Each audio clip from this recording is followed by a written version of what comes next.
Welcome to Dr. Creepin's Dungeon.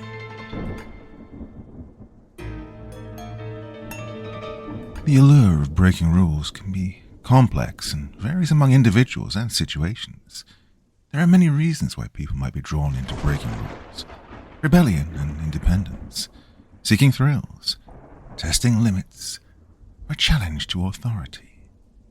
It's important to note that while breaking rules can have various motivations, it may also lead to consequences and negative outcomes, as we'll see in tonight's feature-length story. Now, as ever, before we begin, a word of caution. Tonight's tale may contain strong language, as well as descriptions of violence and horrific imagery. That sounds like your kind of thing. Then let's begin.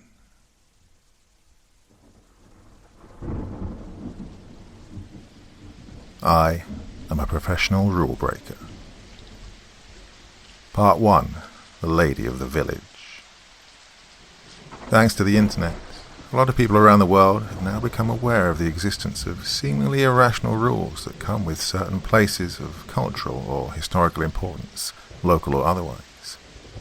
Following these rules is more often than not a matter of life or death. I'm someone who's paid to break those rules. Yes, it seems counterintuitive, but you wouldn't believe the number of lives people like me have saved by doing the exact opposite of what the rule specifically states. How else would you know why you're not supposed to stand in front of the mirrors at your local murder motel with a candle in your hand at 3:03 a.m.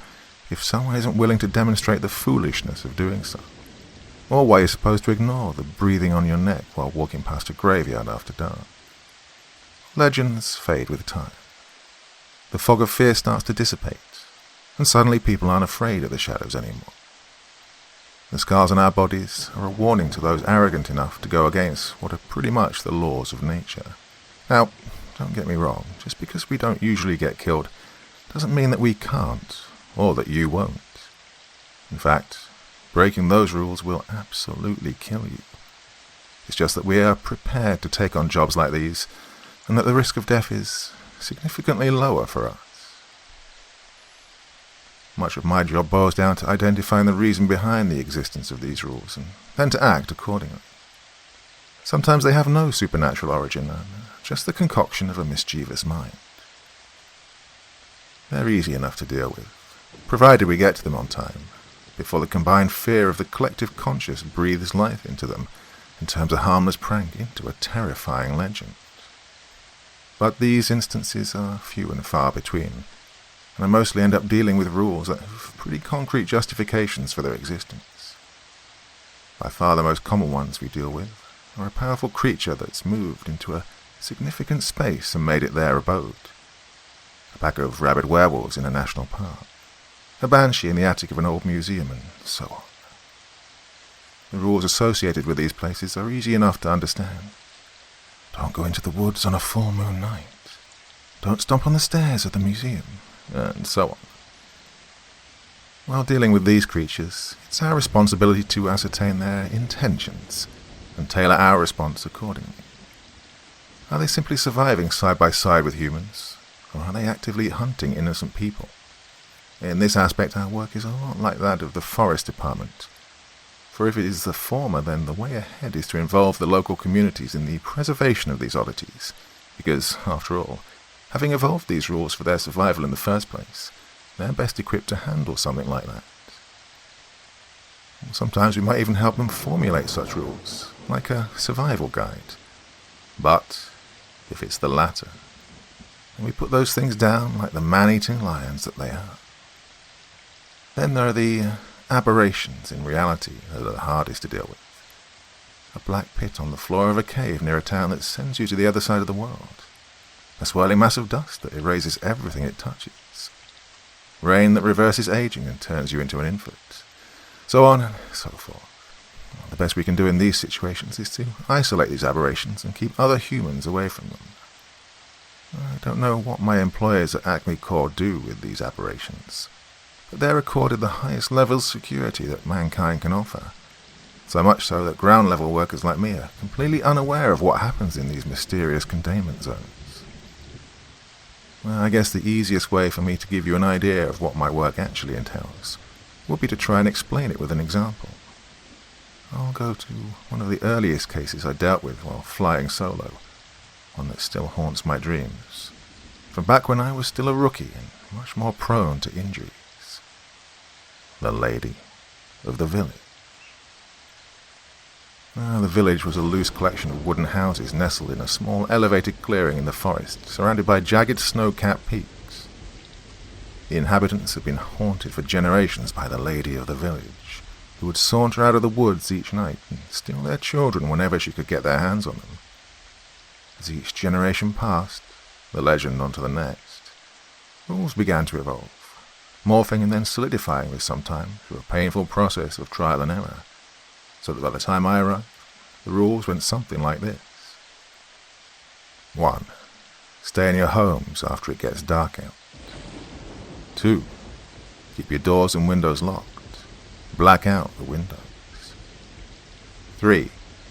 Under no circumstances are you ever supposed to look at the Lady of the Village. And 4. Tie up your children and cover their ears. Do not let them listen to the lady sing. Once again, it's the rules that help us decide what we're supposed to do.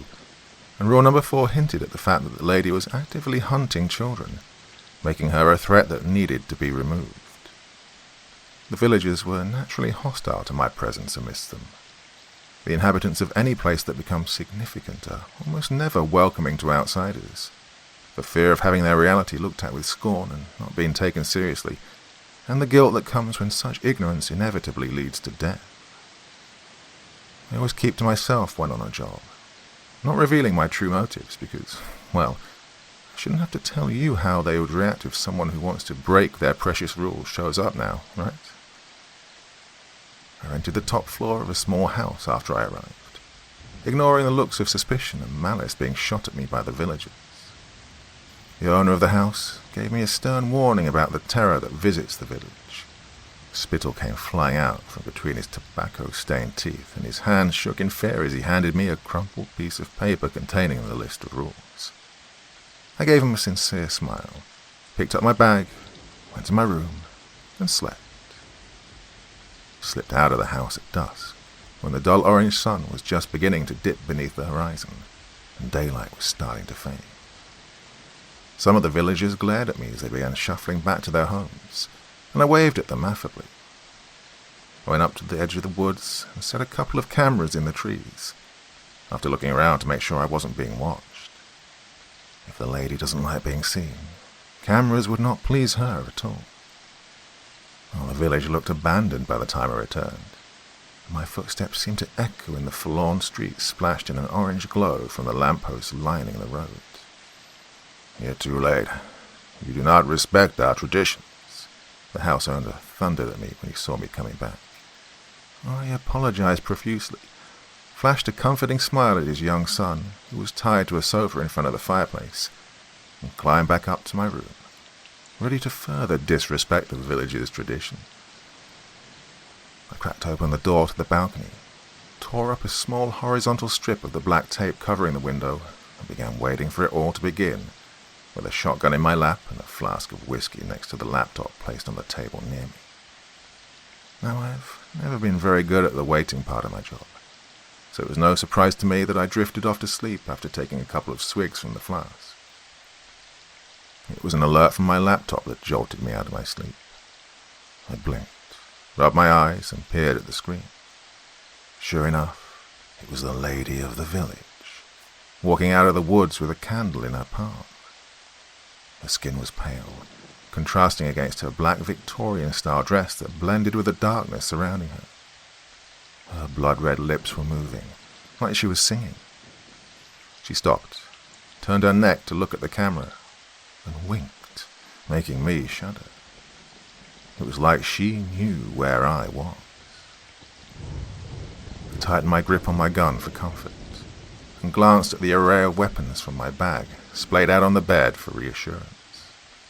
It didn't take long for the singing to become audible, getting louder and louder as the lady entered the village. The song was so melodious, like nectar being poured into your ears, each note tugging at your heart, compelling you to obey the lady. wasn't a surprise that the kids were so susceptible to her voice. I jumped out of my chair and went up to the window, peeking out of the little slit I'd made. That night fell close to a new moon, and the darkness was so overwhelming even the street lamp struggled against it. But not the candle. Its fire burnt bright enough to be seen for miles, as if spurred on by the magical song. There was something incredibly strange, though. The candle was just inches from the ground. At first I thought she'd placed it on the road, but then saw that it was bobbing and moving forward. I realized what was happening with a dread that grew from the pit of my stomach. She was crawling on all fours, plucking out little clumps of dirt as she pulled herself forward, candle firm in her hand while she continued singing. Her voice never wavered as she slithered on the ground, like the two actions were not connected to each other at all. She craned her neck, and her eyes met mine. I was gazing at her through a tiny slit in the window, but somehow she knew I was looking at her, and she stared back, her lips stretching into a wide smile, exposing a perfect set of teeth. But the singing just never stopped. I jumped back in fear, my heart palpitating dangerously in my chest. Remembering what I was there to do, I took a deep breath, kicked the door open and stepped out. The song ended abruptly, taking away all sound with it. The silence was stifling, like the blade of a dagger placed on my neck, just sharp enough to nick the skin and draw blood. My eyes found her close to where I had last spotted her. The candle was much closer to her face now, and I could clearly see her, almost collapsing to my knees at the malice being directed at me. I pumped my shotgun threateningly, like a rat snarling at a lion, and she moved. She got up on her legs and began running at me, faster than humanly possible. But the action was all wrong, like she didn't know how an actual human is supposed to run, her arms and legs snapping and contorting painfully. She disappeared around a corner, and the sound came rushing back with a loud pop. I could hear my heart pumping blood, the cries of the desperate child downstairs wanting to go to the nice lady, his mother's attempts at consoling him, and the wind that howled and made the floorboards creak. And the wind that howled and made the floorboards creak. I stepped back and turned around, ready to take on the lady, when I saw her, candle in palm, just inches from my face. Pale skin, eyes wide, smiling like the cat that had caught the canary. I was frozen in horror, my body having completely shut down when her eyes began to glow, burning like two little suns in her skull. I screamed as a searing pain exploded in my eyeballs, with my eyes melting in my eye socket and the viscous fluid dripping down my cheeks like molten wax. I stumbled as I moved back, my back hitting the railing of the balcony as my legs went up in the air and I fell down, my head slamming against the tarmac of the street below, spinning the world around me. Every rule has a reason for its existence, and I just found out the one behind number 3. My hands trembled as I began groping about for my gun, even as my head pounded in excruciating pain. But thankfully my eyeballs had already begun regenerating, and I thank the stars for the good scientists at the Acme Corp who created me, and others like me in their lab. My eyelids ached as they stretched and new eyeballs popped out, replacing the ones that had been burnt from my body. I blinked, my vision slowly returning as drops of blood fell from the eyes and pooled on the asphalt beneath. Screams erupted from the house, and I staggered to my feet, grabbing the shotgun, ready for round 2 with the lady. The door slammed open. "Mommy, Mommy, please!" The boy cried out as the lady grabbed him by the hair and dragged him out, kicking and screaming. The smile never left her face, even after she saw me. I brought my gun up, ready to unload on her, but she was quicker. She used the boy as a shield, dangling him in the air in front of her as she rushed at me, her body moving in odd, jerking motions. She chucked the boy at me, throwing me off balance, and used the opportunity to stab me in the gut. All the air left my lungs in one sharp second as her arm entered my stomach, her hand wrapping around my intestines and squeezing. I saw stars, but before I could black out, I pulled the trigger of the shotgun, pumping her torso with multiple shells. It didn't do much, but it certainly gave me the opportunity to free myself from her. With wet loops of my entrails hanging out, I clutched at my stomach and fell backwards. "Mommy!" The boy sobbed as he buried his head in his mother's bosom. The lady walked towards the two of them. "Please let my son go, please," the mother begged as the lady walked up to her, putting one blood-covered hand on her head. I tried to move my arms, but they were too weak. I'd lost far too much blood. My body wasn't regenerating fast enough. "Please, let him go." The lady pulled the woman's head back, exposing her neck, before slitting her throat with one long and razor-sharp fingernail. Blood gurgled and spurted out of her neck, bathing her son with it, who only cried harder. My body still refused to move. The lady once again grabbed the boy by his head and dragged him down the streets. I lay flat on my back, hands on my belly to prevent my guts from spilling out, feeling helpless as I watched her take the kid away. The kid's cries only grew louder and more animalistic, like the squealing of a pig being slaughtered. My fingers began wiggling just as I watched the two of them disappear into the woods, but the boy's anguish-filled screeching echoed in the forest for a long time after that. Well, I wish I could tell you that once I got my strength back, I chased the lady down into the woods, killed her, and rescued the boy. But that's not what happened. After the two were gone, the villagers slowly trickled out of their homes, then quickly put two and two together with the boy's father's help and formed a lynch mob. I barely escaped with my life. Starving, exhausted, on the brink of death, I was rescued by other employees of Acme Corps after 4 days of wandering in the forest and flown to safety. They eventually did send someone back in, and the threat of the lady of the village was taken care of once and for all. But not by me. You might be wondering why I chose this particular story to tell you all. Well, apart from the fact that it's one of the most traumatizingly memorable experiences of my life, I also went with this one because of what it meant for me and what it might mean for all of you. You see, even those of us created for it and trained for it fail and end up falling victim to the horrors of our world. Certain rules exist for a reason. Follow them.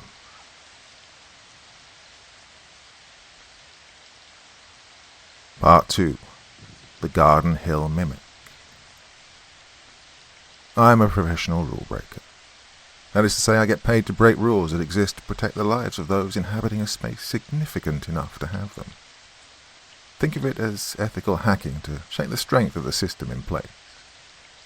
Now, rules can serve as a survival guide for those living in the vicinity of such areas, but, it's not all that they do. Do you know what the purpose of rules in general is? The scientist who pulled me out of my artificial amniotic sac told me that they provide structure and order in your life, keeping the chaos at bay. You don't need motivation to succeed in life, he'd say. You need discipline. And he beat that discipline into us until we lived each day like machines, our time divided into little slots with specific tasks. For a man who raised rule breakers, he sure was a stickler for them.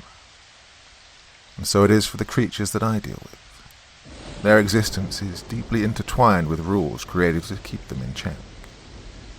For those who simply want to be left alone and exist, they function as a lifeline, a safe haven from the inquisitive eyes of ignorant and arrogant humans. Those who wish to hunt people, on the other hand, use these rules to manipulate their prey, feeding off of their fears, setting little traps in the sometimes mind-numbingly confusing spiderweb-like structure of rules to catch people off guard and devour them. And this is why we say that there is power in simplicity. The simpler the rules, the easier they are to remember, and subsequently the deeper they get imprinted into the collective psyche of the people. This increases their odds of survival, Which one do you think would be easier for you to remember and follow? Lighting one candle on your doorstep each night? Or lighting 17, all of different shapes and sizes, each in specific corners of your house? Complexity allows things that lurk in the dark to take advantage of your mistakes and slip in through the cracks. They get you when you feel like you've done what's needed and are sleeping safe and sound in your bed. A cold, clammy hand on your leg at midnight serves as a haunting and possibly final reminder of just how badly you've messed up. But on the other hand, simplicity can be a double-edged sword in and of itself, especially when it comes to creatures who derive their existence from the rules.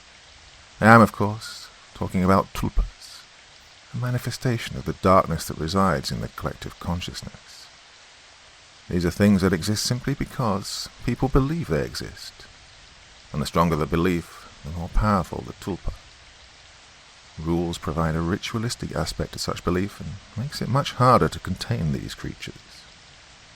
I remember the first tulpa I ever dealt with was this long-haired woman dressed in white that was whipped up in a frat party sometime in the 70s, growing powerful over the decades as the campus legend about her gradually took a life of its own. They said that she would come into your room at night, sit at the foot of your bed and lick your toes before biting them off one by one, while you remain frozen in fear, unable to do anything or even scream, but feeling every bit of that pain nonetheless. Oh, it took a while to bring her down. Regenerating your toes over and over again is a very painful experience, let me tell you that. But that's not the story that I want to share with you all today. No, I'm going to be talking about a much more definitive experience of mine with tulpas. The Mimic of Garden Hill. Garden Hill is an upper-class neighborhood in the hills, populated by your stereotypical yuppies. Rich, educated, anti-vaxxers. Oh, ignorance that comes from half-baked knowledge is much harder to get rid of. I knew it was going to be a major pain when I realized I was dealing with a tulpa that was terrorizing these ignorantly arrogant assholes. Well, I didn't realize it was a tulpa at first. All the signs pointed at it being a skinwalker, or a mimic of some sort, and I initially reported to my bosses that it was the latter. In hindsight, though, the simplicity of the rules, the old history of the legend, should have given me ample warning. So, the rules. 1. Do not venture outside after sunset. 2. Make sure all doors and windows stay locked. 3. Do not invite guests into your home when it's dark out. 4. If you hear someone crying out for help at night, ignore it, especially if it's someone you love. And 5. Count the number of people in your home before you go to bed.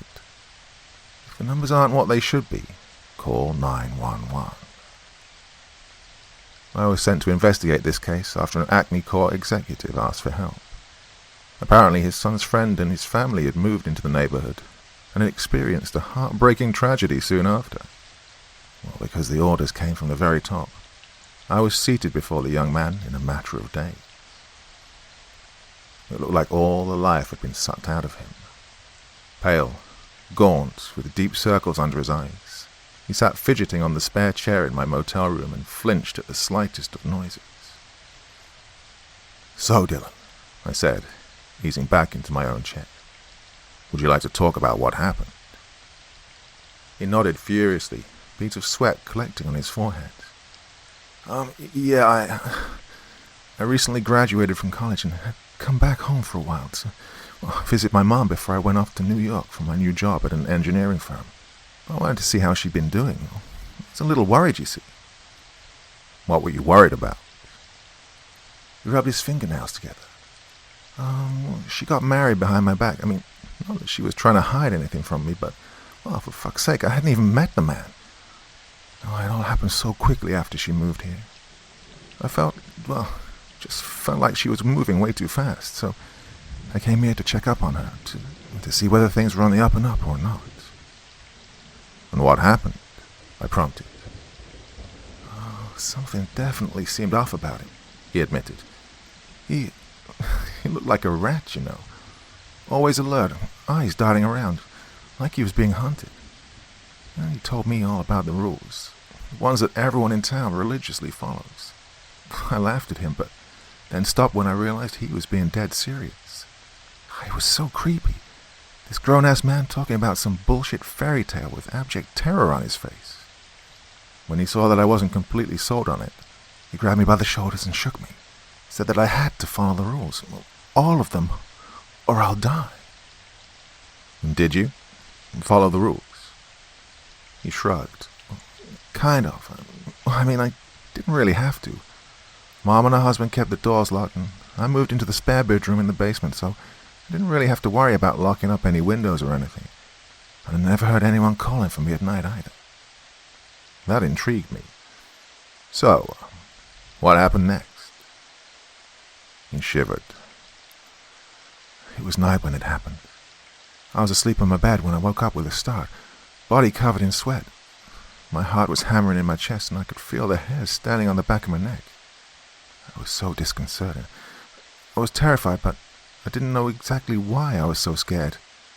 But then I realized what it was. His foot started tapping on the floor.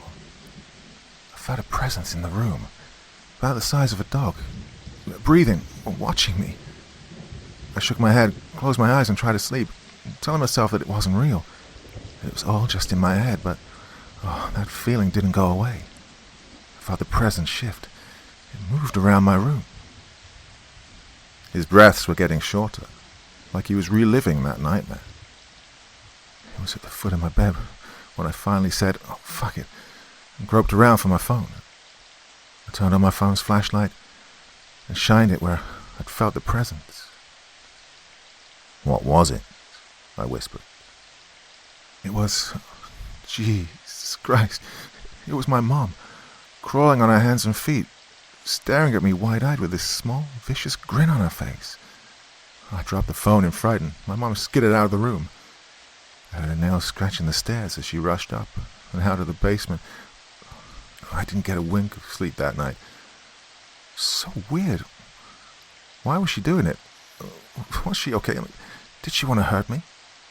I felt a sort of primal terror, one that doesn't quite know why it exists, you know? Did you talk to her about it in the morning?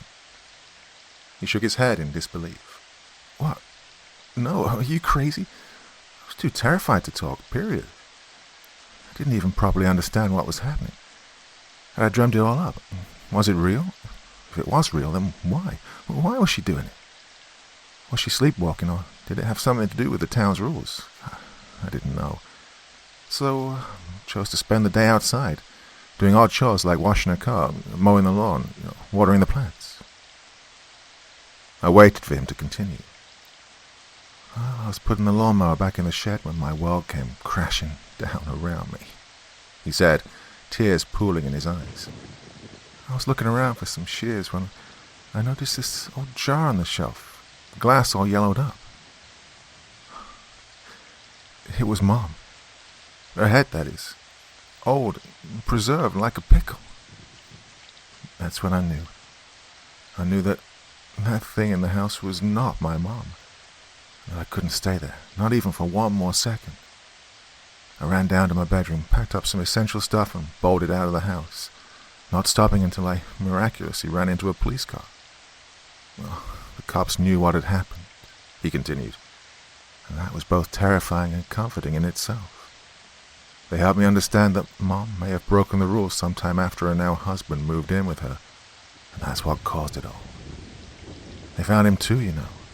Her husband, cut up into a half-dozen pieces, with the handle of an axe shoved up his rectum. God, he was only trying to protect her. He knew she'd doomed herself, but chose to stay with her anyway. He buried his face in his hands as long and agonizing yet silent sobs racked his chest. I let him air it out. After he composed himself, I accompanied him to the edge of the town and returned after seeing him off. My investigation revealed that it was not a solitary incident. There had been cases all over the town. I found out about a loving father who, after hearing complaints about there being an extra person in the house, brutally hacked up his wife and daughter. There was a woman who poisoned all 7 of her grandkids after inviting them to her house for a sleepover. All cases involved someone close to the victim committing the murders in a horrific manner. Now, by this point I was pretty confident it was a mimic, replacing a family member before going off on a spree of violence, and so relayed as much to my bosses and prepared to take him down. I reviewed the rules once again, and set about breaking them one by one, to catch this thing's attention. After the sun had set, I climbed out of the window of my room and roamed the empty streets, whistling and kicking empty cans down the road. Anything to draw his attention. My assumption was that, since this thing had just killed Dylan's family, it must be out scouting for fresh blood.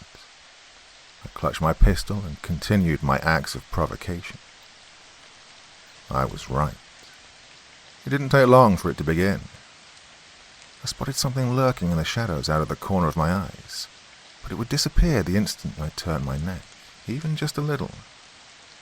Wet footsteps on the asphalt, unnatural rustling of the bushes to the sides, soft, animalistic growling that seemed to come from just next to my ankles, all signs that I'd been chosen as the next target. But for some reason, it chose not to attack me then and there. Why?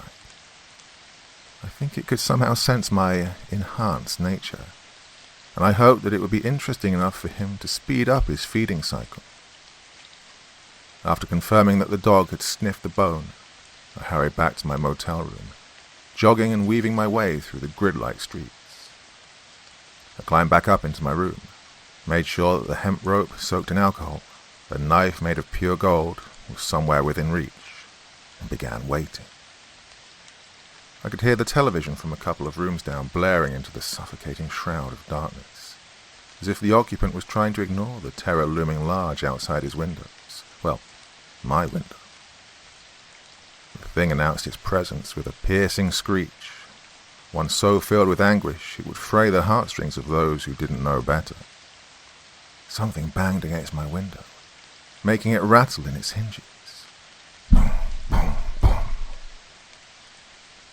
A couple of blood-soaked hands banged against the window, leaving behind a thin trail of red that slowly dripped downwards. "Help me, please." I walked up to the window and peered outside. It was a woman, early 30s, naked and covered in bruises and welts, completely drenched with blood from head to torso. I saw that it wasn't anybody I knew. Interesting. "He's going to kill me. Please, please help me." My neighbor turned up the volume on his television. "He's coming. Oh, God." I spotted the silhouette of something tall and thin walking towards the naked woman from my right, and heard this strange metallic sound, like a blade being dragged against the wall. "Please, please," the woman cried. "All right, step back. I'm letting you in. Do you hear me? I'm letting you in." I swung the door open, and silence greeted me. There was no one outside. No woman, no dark shadow. Nothing. Well, it wasn't unusual for a mimic to instill hallucinations in its victims. I stepped up to the window, put my hands on its sill, and let my eyes scan my surroundings. They found nothing, at least not until they searched the space just beneath the window. There, crouched with her hands between her feet like a dog, was a woman grinning up at me. I recognized her. It was Dylan's mom. Her hand shot up and whirred in a sudden sharp motion as the small knife in her hand sliced off my lips and nose. I yelped and stumbled back, pulling my gun up and firing off a couple of shots at her. She leapt into the room, slashing away at my flesh while cackling maniacally. She was inflicting wounds faster than I was healing them, and the room was beginning to look like Jackson Pollock had exploded in there. I was hesitant to shoot her, not wanting the bullets to punch through the dry wall and kill some poor bastard just trying to ignore this nightmare going on in the room close to his. She stabbed me in the gut, and I caught hold of her, gritting my teeth to fight through the pain, and pulled her in close, headbutting her and smashing her nose in with a satisfying crunch. It dazed her, but only for a second.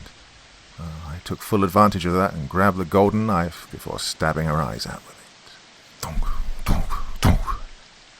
I went on a stabbing spree, riddling her body with so many holes she looked like Swiss cheese. She wailed, louder and louder until it became inhuman. She didn't stop screaming as I tied her up with a rope, dragged her outside and set her on fire. After watching the last traces of her vanish into the air in the form of ash, I pulled the blade out, trudged back into the motel, and asked for another room. I thought that was the end of it, that I had it wrapped up, and was ready to leave, when the next evening another murder happens. The mother stabs her husband, rips out his entrails and strangles her infant with them. I thought that maybe the mimic's mental manipulation had gotten to me, so I spent the next night killing it again, only for the whole thing to repeat the next day. And that's when it clicks, and I realized what a Herculean task had been unknowingly assigned to me. It was a goddamn tulpa. It had stepped up its game, killing every day instead of every month or so, like I'd angered it with my relentless pursuit of its destruction. I went to the local library to confirm what had been told to me in passing, and sifted through years and years of local history, tracing those murders back decades, but still couldn't pinpoint the origin of it all. Do you know how hard it is to disprove a myth when you don't know what its origins are? Well, it was time to call in the cavalry. More associates from Acme, and even some folks with tattoos of crosses mounted by crescents at the hilt on their foreheads showed up. We were posted all around the city, keeping watch day and night to make sure that the tulpa doesn't kill again, and destroying it whenever it showed up. Meanwhile, we'd laid the foundation of the eventual destruction of the myth. Falsification of records, fake announcements of pranks, manipulated declarations of the tulpa murders as crimes of passion, and so on. Some of our people even moved into the neighborhood, pretending to be another in-love yuppie couple that deliberately and openly flouted the rules under our watchful eyes. Gradually, we started to whittle the yuppies down, until they too started breaking the rules, laughing at the sheer absurdity of them. And then there came a day when the tulpa hadn't been observed for 2 weeks, and our people began moving out one by one. I was the last to leave, almost a year after I'd arrived at Garden Hill, and to this day, solving that case is the proudest I've ever been of myself. Part 3. The Spirit of the Forest. I am a professional rule breaker. In other words, I get paid to break the rules designed to save lives, to demonstrate the need for having such rules, or to put an end to the reason for their existence. A core aspect of my job involves making moral decisions. In fact, ethical dilemmas and comparable moral choices were some of the first things we learned about while growing up.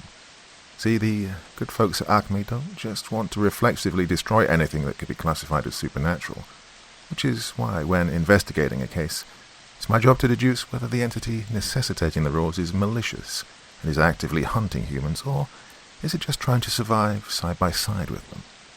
But there have been cases where things haven't just fallen into one of those two neat little boxes. I've been forced to venture off into more grey areas and to, innovate. A colleague of mine dealt with a case where a bunch of teens had harassed a previously benign entity to go on a murder spree that decimated the concerned community. Ultimately, it was decided to leave the creature alone, and months were spent to come up with more foolproof rules and to sensitize the people nearby why it would be a terrible idea to aggravate that entity again. Today I want to talk about one such case, with muddled moralities, where my own critical faculties were put to the test. The Spirit of the Forest. I was personally called upon to deal with this case by someone high up in Acme's food chain. It pleased me no end because it meant that, my efforts were being recognized, and that it was the first job I'd been given on a reservation. Going from the greyish, towering skyline of New York City to the small, spaced-out houses dotting the thinly forested region made me feel like I'd arrived in an entirely different country. I was expecting things to go smoothly here. Native American tribes tend to be cautiously mindful of their traditions, and lack the arrogance that makes working in urban areas so agonizingly frustrating. Well, so I'd heard. But on the flip side, the land that they inhabit is ancient, and the most dangerous entities have always been comfortable nesting in a land that is at least as old as they are. Now, law enforcement works a little differently in these areas. In Oliphant versus Suquamish, the Supreme Court had declared that Indian tribal courts had no criminal jurisdiction over non-Indians. So when a bunch of people from the outside were murdered here in a brutal fashion, the case went federal, and that meant that I already had a copy of the police files by the time I made it to the reservation. They were quite hard to look at. I could feel the rage radiating off the pictures of the bodies. Whatever had killed these people had really despised them, and I think the blood-red hatred that fogged its mind might have even prevented it from properly enjoying its kills. Cracked skulls with squishy brain matter spilling out, deep gashes on the torso that cut through the spine, limbs ripped off. The images would turn the stomach of even the most hardened and experienced rule-breaker. I had a faint idea of what was behind these killings, and my belief only strengthened when I found out about the rules. 1. Don't go out into the woods on a full moon night. 2. On the 15th of every month, an offering of meat is to be given to the spirit of the forest. 3. Sweat lodge ceremonies in the forest can never be interrupted. And 4. Do not desecrate the forest. There were other rules that the tribe followed, concerning dream catchers and other traditions, but they have little to do with what was happening there, and as such I haven't transcribed them. Luckily enough, a full moon night was only a couple of days away, and that too on a 15th, so I thanked my stars and spent that extra time investigating. I visited the house of one Jason Miller, the first man to be murdered here, and met his wife, Stephanie. With frizzy brown hair and thick-rimmed glasses that did a poor job of hiding her exhausted eyes, she sat in front of me, chewing her fingernails. I've already spoken to the other cops. It didn't seem like they'd be much help. I reassured her and told her that since the case had gone federal, tribal officers couldn't really do much. He was so excited about his new job, she said, smiling wistfully. Said that our life was going to be so much better now. We'd both grown up poor, you see. So when he told me how much he was going to get paid for this job, God, if I could just... It's fine, ma'am, I said, offering her a tissue from the box on the table in front of her. Please, take your time. The project's supposed to be a game changer for the company, he told me. That getting this done could change our lives. She rubbed her nose and sniffled. He put his soul into it, working day and night, even forgetting his meals sometimes. I know it sounds stressful, and, well, it was, yes, but it was still manageable. But then things changed. What happened? I asked. I could see that he was getting more stressed, more agitated, like something was really bothering him. But he refused to share what was wrong. I'd catch him shouting on the phone and angrily pacing in the study. Sometimes he looked terrified. I tried to get him to talk to me, but he'd just get all serious and tell me he loved me when I'd press him on it. She dabbed her eyes with a tissue. I couldn't take it anymore. All that fear, all those secrets. So I decided to see what he was up to. Try and keep an eye on him, you know? And what happened was, I caught him leaving the house at night, heading off into the woods. She shuddered. I mean, we've never really put much stock into superstitions and stuff, but I just couldn't help but get scared, you know? Especially with how he was behaving and how sincerely everyone here was asking us to be respectful of those traditions and those rules. I couldn't help but wonder, how many times had he done this? Had he been sneaking into the woods every night without telling me? If so, why? I nodded, silently urging her to continue. I wish I'd followed him the night I found out, she sobbed, because he never came back home. They found him in the morning at the office. His head was cut off, nails were driven through his eyes and hammered to the door. The rest of his mutilated body was piled on the floor nearby, like some damn animal. He must have been in so much pain. They butchered him. No one deserved to die like that. She gnashed her teeth and clenched her fists. Officer, please catch whatever bastard did this to him. Please, make them pay. You hear me? Make them pay. Make them pay. I took my leave shortly after, reassuring her that I would try my hardest to solve this case. My investigation revealed that every single person murdered was somehow involved in the mining project that was cleared to be started on the land. My initial assumption was that the spirit of the forest had been angered by this violation of its sovereignty and was taking revenge against those it saw as the invaders. I had no idea what the spirit actually was. I feared that it could be an aberration, like the ones I'd talked about earlier, and sent a message back to Acme that if I don't contact them soon enough, to send in the big guns. But rule number 1 made me believe that I could also possibly be dealing with werewolves, no less dangerous in their own right, especially on a full moon night when they're at their strongest and yet at least in control of themselves.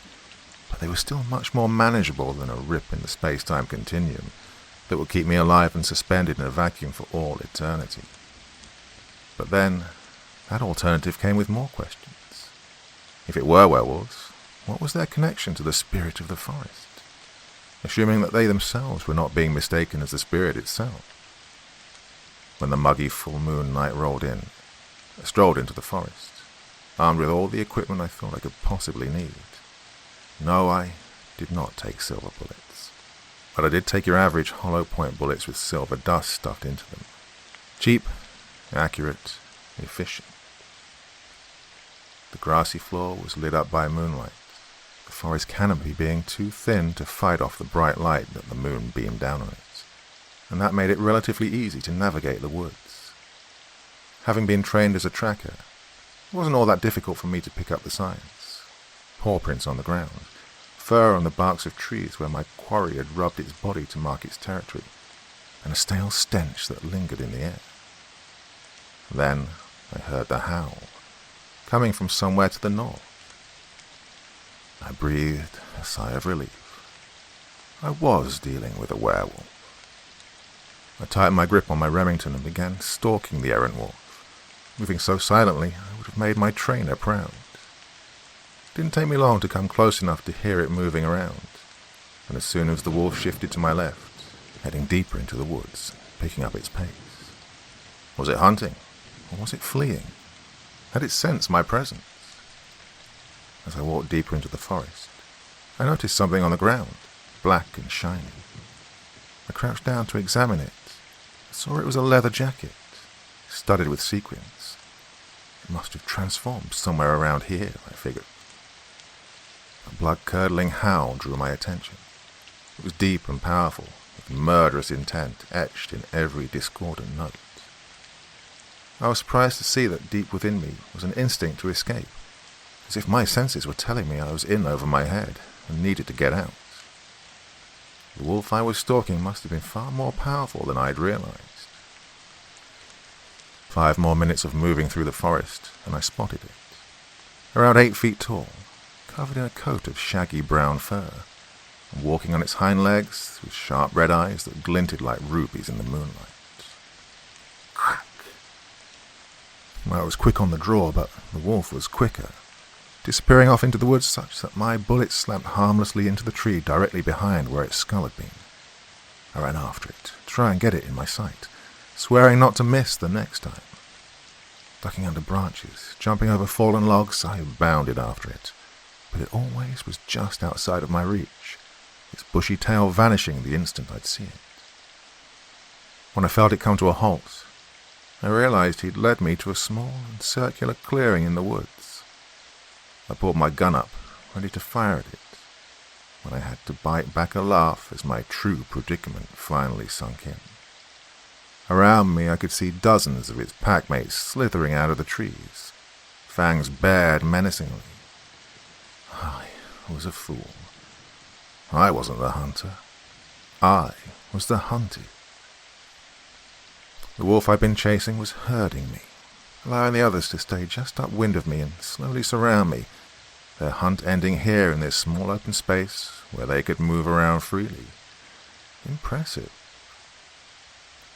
A large wolf, larger than the others, hulking at about 10 feet and with fur that was silver instead of brown or black, emerged from the trees to my left, and the others began growling and snapping their teeth at me. I dropped my knife, pulled out my pistol from its holster, and a silver-tipped knife from my ankles. The alpha drew up on me. "Get on with it," I whispered. A twig snapped somewhere behind me, and I whirled around, firing off a couple of shots to the chest of the wolf that jumped out at me, causing its body to come thumping down on the forest floor. It whined as it trembled on the ground. The wolf with the silver fur howled, a sound at once both mournful and enraged, and that set the entire pack upon me, all fangs and claws. My pistol and my knife created their own symphony as they rang out and whirred and hummed in the night. I pumped wolves full of holes, sliced off their snouts, kicked, punched, stabbed and clawed till every muscle in my body began to ache, but it still wasn't enough. There were too many of them, and it took too much to bring even one down despite my silver weapons, and I soon began to be overwhelmed. What turned the tables in their favor was the big one. Not only was it strong, but also fast and nimble on its feet.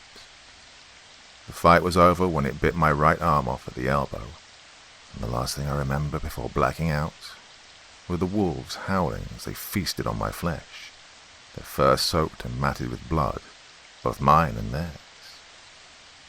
I winced as I blinked my eyes open. My head pounded like my brain was trying to break free from its bony cage. I shook my head to clear my hazy vision, and that only made the pain worse. I tried to move, but saw that I couldn't. I was sitting on the ground, my clothes torn to shreds and my body tied to a tree, its rough bark scraping against the skin of my back.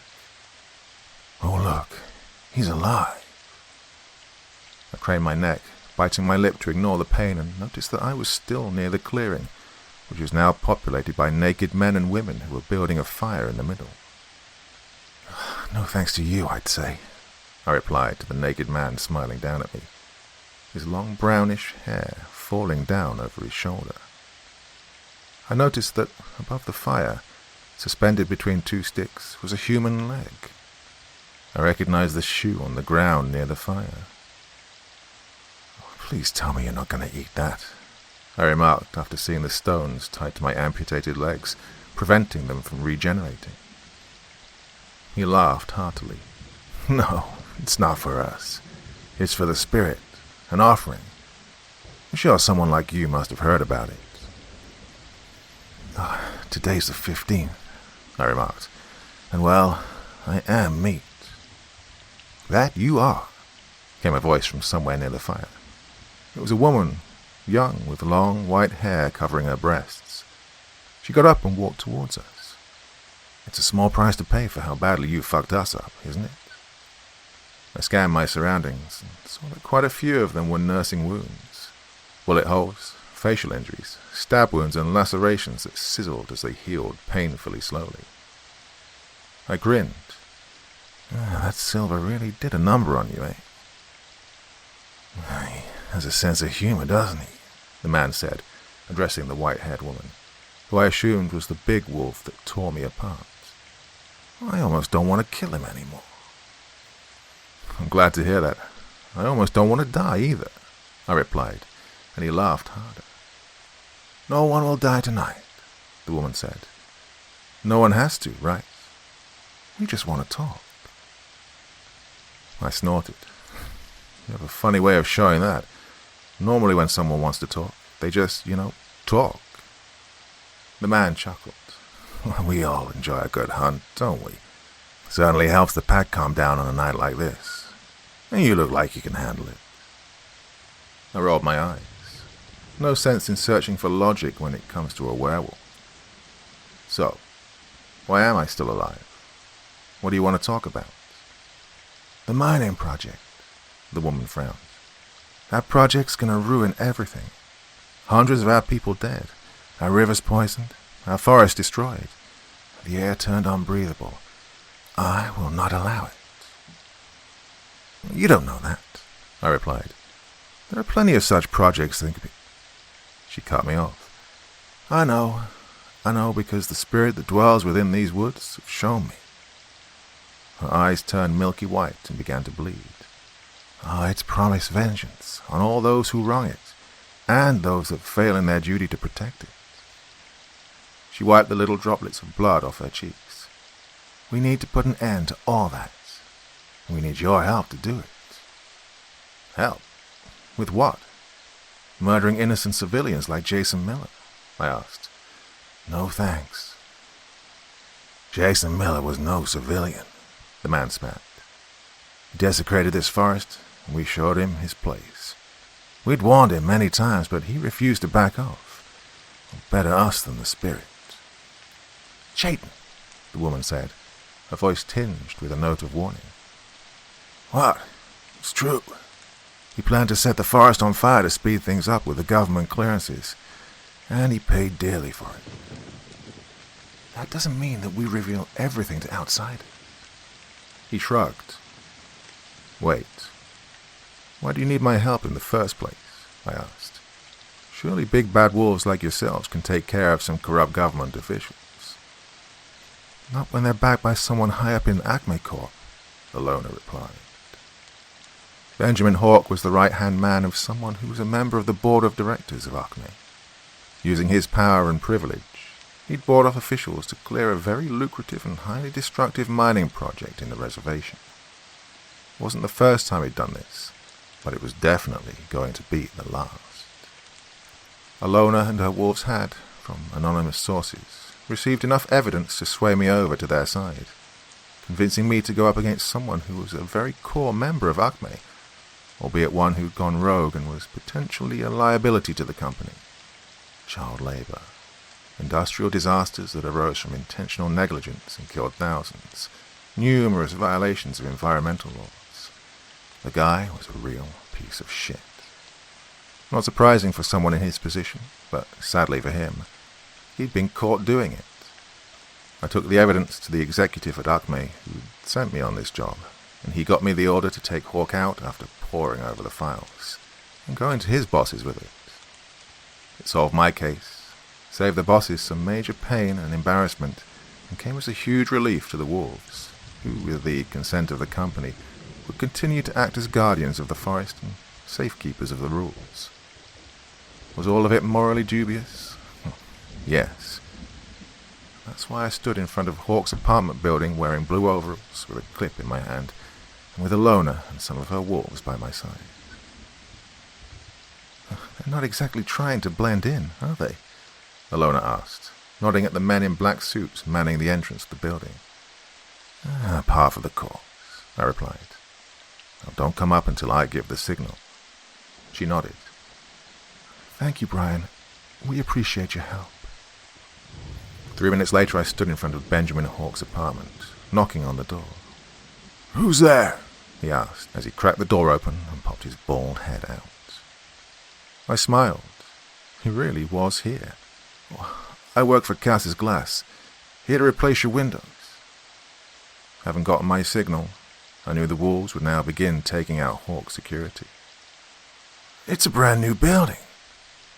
"Yeah, well, code says at least one window has to be tempered glass. Builder fucked it up all over the place. Only used laminate. Gotta swap some of them out. Safety requirements, you know?" Hawk glanced back at his windows. "Safety?" "Yeah, laminate's really hard for firefighters to break out, so the tempered glass is used to allow them entry. Yeah, they have special hammers with hard ceramic tips. Metal hammers don't do so well on tempered glass, whereas the ceramic ones shatter it right out."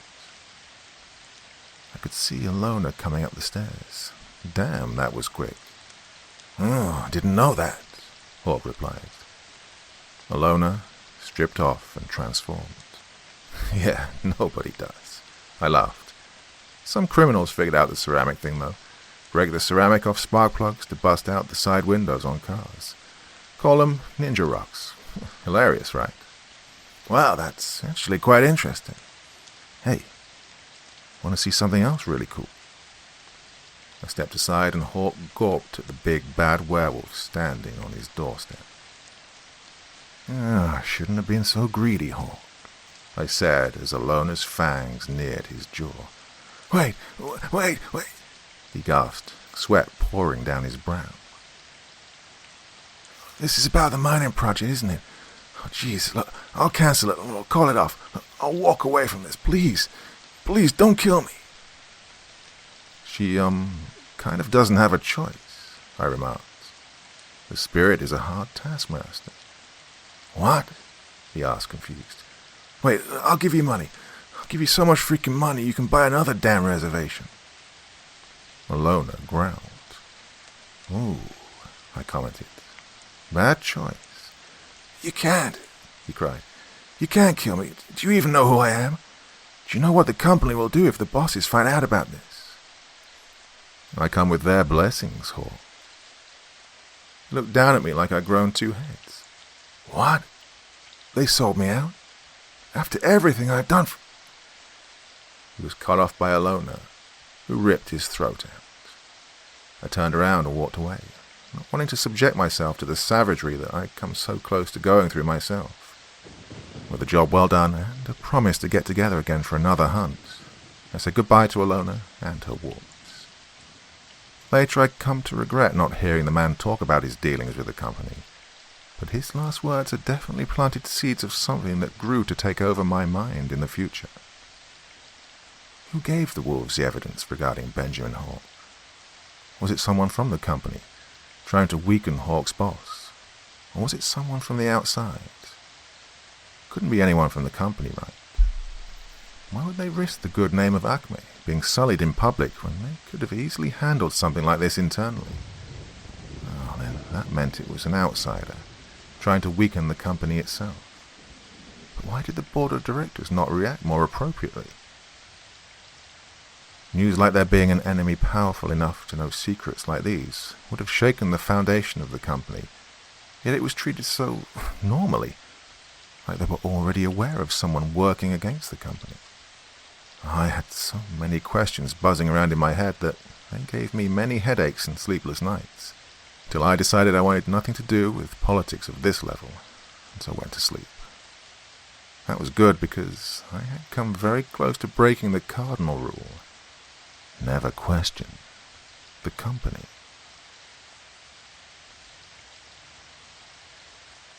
Part 4. Ghosts of Little Flower Valley. I'm a professional rule breaker. What that means is I get paid to break rules designed to protect people from entities and phenomena that necessitate having them, like crash testing a car, to see if it meets the requisite safety standards.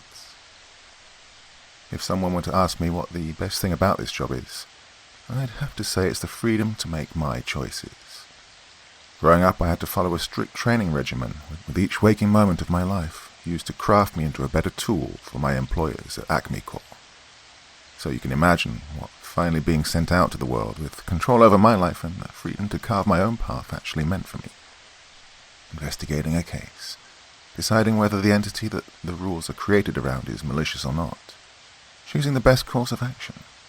Every single act of making a choice is something I deeply relish, as do the other rule breakers. So you can understand why losing that freedom, that control, is our single greatest fear. There aren't a lot of things that can take that control away from us, but every single one of them is frightening enough to warrant the undivided attention and complete might of the company. Every single case involving an entity so powerful, or a phenomenon so inexplicable that they leave rule breakers helpless, is referred to as an aberration. Today I want to talk about my first encounter with an aberration, one that made me realize just how little I knew about this world. The ghosts of Little Flower Valley. Well, at first glance, nothing seemed to be too out of the ordinary in this case. A small and humble town, resting on top of an elevated valley and surrounded by looming mountains that protected it from the harsh sun. It was the perfect place to raise a family in, if one could just get past the oddities plaguing it. It was all centered around the mysterious fog that seemed to emerge from nowhere and infected the life of anyone unfortunate enough to come into contact with it. The townspeople had developed a small list of rules to protect themselves from it, and I found out about them soon after arriving there. 1. Do not touch the fog. 2. If you hear the siren, lock your doors, board up your windows, retreat underground if possible. And 3. Call the town hall if you believe you are the first to spot the fog. Then find shelter. The fact that there were no rules regarding what should be done if one does end up touching the fog should have sent alarm bells ringing in my head. But I dismissed what little concerns I had after looking into the first couple of cases I came across. Apparently, anyone that came into contact with the fog ended up being haunted by ghosts that resided in the valley. A translucent spectre standing behind you in the mirror. Faint scratching sounds coming from under your bed.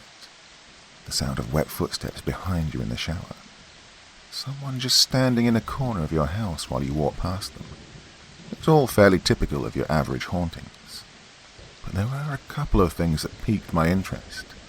Like how these hauntings don't seem to end even after the fog retreats and the ghosts follow you, even if you've left town. As if they'd latched onto your soul, terrorizing you until your heart gives out. What made it worse was the fact that these spirits were almost always people familiar to the victim. A dead mother or grandfather. Their unconditional love twisted into unrelenting hatred. It wasn't all bad, however. I found out about some cases where these hauntings ended up saving lives. There was a man who walked into his bathroom and found his tub flooded with blood, and his own bloated corpse floating on it. He ended up cancelling on his friend's birthday party on a boat the next day, which ended up sinking, killing most on board. There was a woman who dreamt of a dark shadow in her son's bedroom, and left the house with her kids before nightfall, and called the cops, who ended up stopping an armed intruder later on. Well, I thought hateful ghosts and premonitions were all this place had to offer, until I learned about Tony Orlando. Tony Orlando was a troubled young man, an addict who killed himself outside a local pharmacy after a botched robbery attempt where he ended up killing the owner of the shop. A life on a downward spiral that ended tragically. Nothing unique for this country, if not for the fog.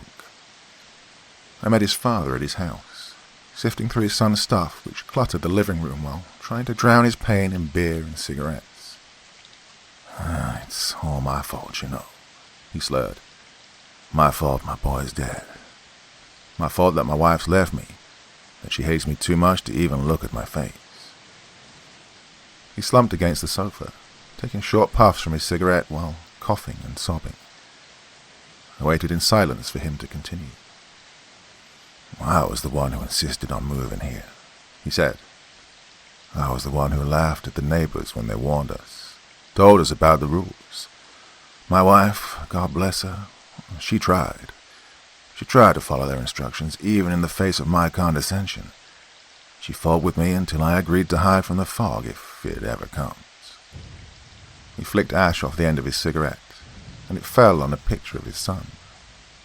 For about 10 seconds he just sat there, staring at it, before speaking again. I'll admit it.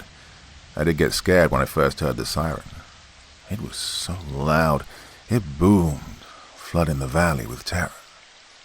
I ran around the house, locking up doors and windows left and right while my wife brought Tony here. He waved his arm around. I saw it from our bedroom. The fog, this thick white cloud that erupted from everywhere. The cracks on the road, the narrow spaces between houses, the crevices in the barks of trees. I remembered jumping back when it pressed up against the window, feeling my chest constrict when I heard it hiss. And it lasted so much longer than we expected, he continued. We ended up spending the whole night here, huddled together in front of the TV, frightened out of our minds. But it all seemed so stupid in the morning. Well, the fear had dissipated with the fog. Even Diana looked a little unsure about it all. I mean, the fog is one thing, but ghosts and all? He laughed bitterly. We still followed the rules every time the fog came. True, but we grew complacent. We even let Tony sleep in his room. As the fog grew less threatening, I began mocking it, downplaying the danger, saying it was just natural, like steam geysers or something. I guess that's what made Tony feel brave enough to open the window that night. Oh, God, I whispered. I remember how he screamed. It was so shrill I thought his vocal cords were going to be torn to shreds. I dashed to his room as quickly as I could and found him cowering and blubbering on the floor. He'd wet himself, something he hadn't done in years. But even so, as scared as he'd been, he still found the courage to shut the window. He told us later he didn't want us to get hurt too. He chugged down half his beer in one go. Oh, such a sweet boy. His whole life ruined by that thing, that Mr. Hole in the Head. Who? I asked softly. It's what Tony called him. His ghost. His thing that made his first appearance that night and haunted my son for the rest of his life. He replied. At first I thought there was an intruder in the house, but when I found nothing after half an hour of searching, I tried to rationalize it. Said that maybe Tony had dreamt it all up. But it happened again the next night, and the night after that. He'd tell us about this Mr. Hole in the Head. How he'd come at night, scream nasty things to him, and his face warped into a snarl and pressed up against the window. Sometimes he'd see him at the foot of his bed, staring down at him with nothing but rage in his face. Sometimes he'd be lying down in the bed next to him, whispering right in his ears how he was going to murder his mommy and daddy and drag him off to hell.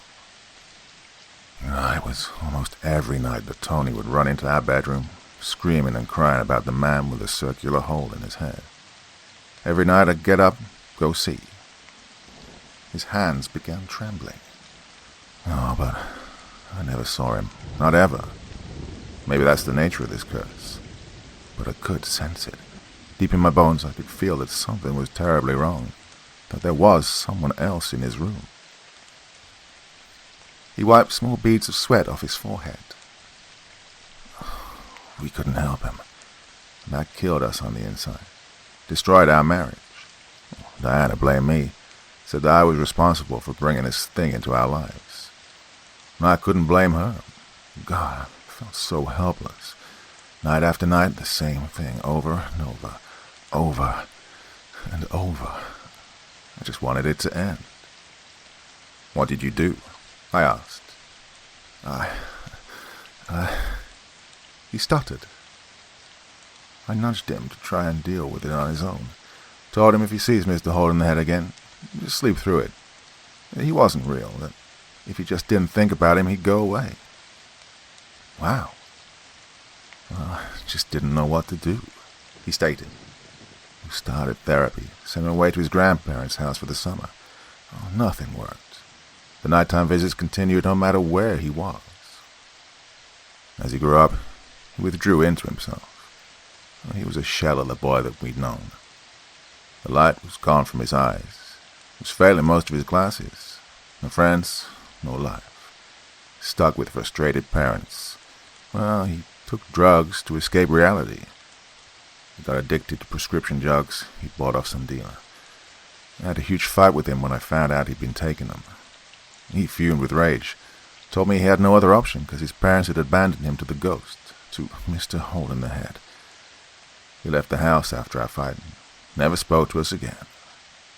Next time I saw him, he was at the morgue, with a gunshot wound to the side of his head. He began sobbing again. I left the grieving father to his devices and went up to the police station to continue my investigation. I dug up the CCTV footage, and what I saw chilled me to the bone. With my heart hammering against my chest, I dialed the number of Tony's father. Hello. Mr. Orlando, I'm Agent Walker. I just met you a couple of hours ago. Yeah. Sir, did your son ever tell you what he looked like? Mr. Hole in the Head. Silence. Is this really important? Yes, sir. It is. Very much so. Well, he was a middle-aged guy, balding, dressed in a yellow jacket, blue jeans, and a circular hole in the middle of his forehead. I swooned, and little stars danced in front of my eyes as I listened to that description. The description that fit the owner of the pharmacy shop to a T, the night he was killed by Tony Orlando. My mind raced as it tried to understand the implication of what Tony's father had just told me. That night, Tony Orlando went to a pharmacy to steal drugs to feed his addiction, a vice born from years of psychological torture from something supernatural. As he walked into the shop, he saw the image of his tormentor standing in front of him, panicked, and shot him in the head. The owner of the shop, angered at being killed in this manner, decided to haunt his murderer. His ghost somehow traveled back in time and became the cause of his murderer's addiction and ultimately his own death. Tony understood this the instant he shot the man. After realizing he'd inadvertently caused himself the years of pain he'd gone through, he walked out of the pharmacy and killed himself. The fog wasn't just functioning as a conduit for ghosts to let them walk from their world into ours. It was also letting them travel through time. It was an aberration, something far too powerful for me to do anything about, and a chill crawled up the small of my back at that realization. I called my superiors and told them about it as soon as I got my bearings back. They understood the importance of my discovery, but needed one last confirmation. They wanted me to break the rules and touch the fog, to see what happens. I was vehemently opposed to doing that. I'd heard horror stories of rule breakers trapped for thousands of years in alternate dimensions, stripped of their sense of selves, forced to live as vegetables by aberrations like this one. But I was even more terrified of breaking the one cardinal rule: never question the company. And so, it was with utter dread that I stood outside on the empty streets of Little Flower Valley a couple of days later. I stood alone, more scared than I'd ever been in my life, shivering as the cold wind stabbed at my skin, wondering exactly how I was going to end up fucking with my life, with time, by doing this. After the blood-curdling roar of the sirens had faded, after erupting abruptly, the fog appeared around me with loud hisses. I saw eyes in the mist that swirled around me, red and full of wrath. I heard whispers, full of malice, that danced on the wispy clouds of the fog. Felt the inherent wrongness of it all, and my legs itched to escape. I climbed up inside my motel room the instant the wet fog caressed my nose. Slamming the window shut behind me, I curled up into a corner and waited for the nightmare to begin. What ghost would appear and haunt me for the rest of my life? What monstrosity had I unleashed upon myself? The ticking of the clock on the wall sounded like gunshots going off in my ears as I waited, and waited, and waited, as each second seemed to stretch for an eternity, like it was savoring my fear. Just when it seemed like nothing was going to happen, I saw it. On the wooden chair in front of me was a figure, dressed in the exact same clothes that I was wearing, but it was faceless. No discernible eyes, mouth, or nose, just like a mannequin. The only feature on its face was a mark on its forehead. It was a cross, with a crescent mounted on its hilt. I blinked, and it was gone. I heaved a sigh of relief, feeling tension seep out of my shoulders. It wasn't a ghost trying to haunt me, but a warning blared at me. What that warning was, I had no idea, and simply put it aside for future reference. But more important, my job there was done. I called up Acme, confirmed that we were in fact dealing with an aberration, and left the next day when the company's people started showing up. That wasn't my only encounter with an aberration, and it wasn't even the most terrifying, but it turned out to be the most meaningful one. But that's a tale for another day.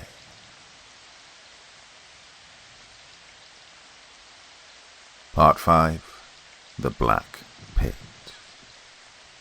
I am a professional rule breaker. Rules function as survival guides for people living in proximity to certain entities or phenomena. They're the collective wisdom of that community passed down through the generations as a set of mostly easy-to-follow instructions. I'm someone who's paid to break those rules, to check their efficacy, and/or to deal with whatever it is that necessitates their existence. Well, growing up, I'd been a big fan of myths and legends. I'd greedily devour any books or mythology that I could get my hands on. Greek, Norse, Egyptian, Indian, whatever culture was within reach. And I have to say, it helped me immensely with my work. Not as a key to defeating monsters, no, but as a way of understanding morality. Punishments inflicted on humans for angering primordial entities. Interactions between humans and the supernatural. The attempts of communities to deal with things beyond their understanding. These myths, to me, have been treasure troves that rival the works of Kant and Bentham because of how they centered the human experience in the context of the supernatural. Today I want to talk about one such case where most of my time was spent dealing with the human aspect of it all. The Black Pit. Most of my cases come from rural areas, small, tight-knit communities where legends take a life of their own. They're typically situated near the woods or mountains, as old entities prefer staying close to nature. And so it was for the Black Pit, which is found in a cave a couple of miles north of the town. I knew this case was going to be trouble when I received its file. Usually when I'm given a case to investigate, I'm sent a dossier with some basic information. Here there was nothing useful contained in any of the documents. Nothing about rules, or any murders or disappearances, or even anything supernatural. All I got was the name of the town, its location, and some tidbits about local history and the makeup of the community. My suspicions were confirmed when I reached the town and found that no one was willing to talk to me. People seemed to be on edge, breathing, walking, and speaking faster than they needed to, as if they had somewhere to be, something to do. This nervousness would quickly morph into naked hostility every time I asked them about the town, about whatever was clearly haunting them. I had people from the sheriff's department try to run me out of town, but that was the only significant thing to have happened. So it was that, even after being there for a couple of days, I'd learned absolutely nothing about the town. Perhaps the most disturbing part of it all was that things seemed so terrifyingly normal. They had no weird rules or rituals that they visibly followed. People were still out at night, jogging, going to restaurants, just doing normal stuff, albeit with fear and anxiety writ clear on their faces. It was getting to be frustrating for me, because not knowing things, not being in control, really peeves me like nothing else. I was forced to discreetly set up cameras around the town, but not even they picked up anything that would set alarm bells ringing. I'd reached a point where I was willing to call my employers and ask them if they'd made a mistake, and maybe even call it quits, because there seemed to be nothing wrong with this place, apart from the oddly nervous townspeople. I wondered how people at the company came to know about this place. But then, I hit jackpot one night. I was dozing in front of my laptop when I noticed movement out of half-shut eyes. I jerked upright and saw that a bunch of people were rushing out of their houses and scrambling for their cars. I grabbed my jacket and my laptop, shoved the pistol in its holster, and raced to my car. Keeping a safe distance from their cars and regularly peeking at my laptop, I tailed them with my headlights switched off to avoid being spotted. I followed them all the way out of town as they turned onto a dirt track and drove off into the hills. There were at least half a dozen vehicles, moving like a loose convoy with about 1 or 2 people in each. I watched as they came to a halt near the bottom of a steep cliff, their headlights lighting up the jagged rock wall. They then proceeded to climb out of their vehicles and disappeared into the cliffside. I blinked and realized there must have been a cave somewhere in the hill, hidden from my line of sight. I jumped out of my car, dashed to the trunk and pulled out my AR. Slinging the rifle strap around my shoulder, I began jogging towards the cave.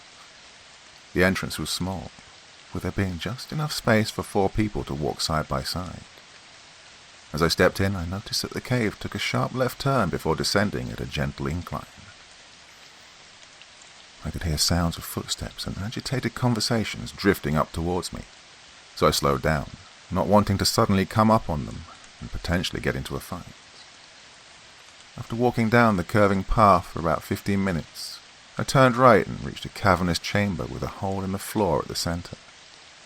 The people from the town were standing in a circle close to it, their flashlights bobbing as they shouted at each other.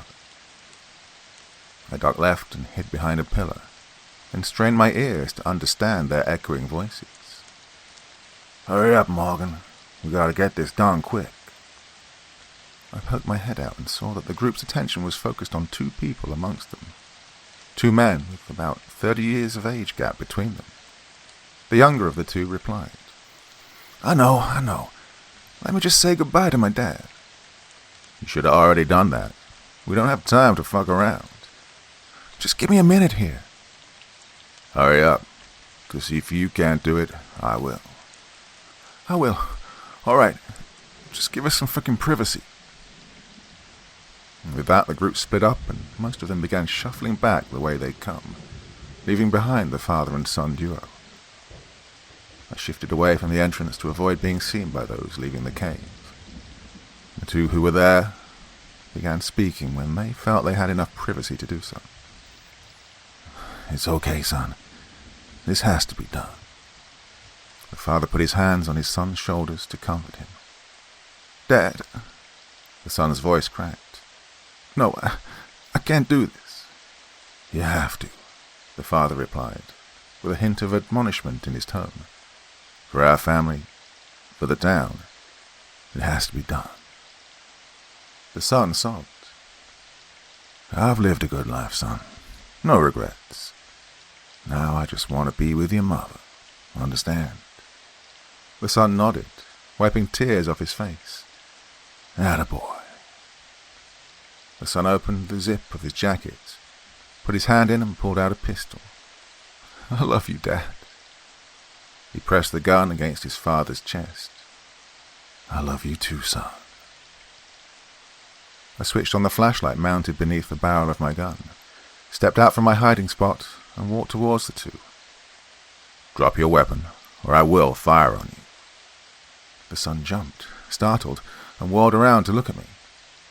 He blinked as my flashlight blinded him. "Drop it. Now." The father was the first to get over the shock.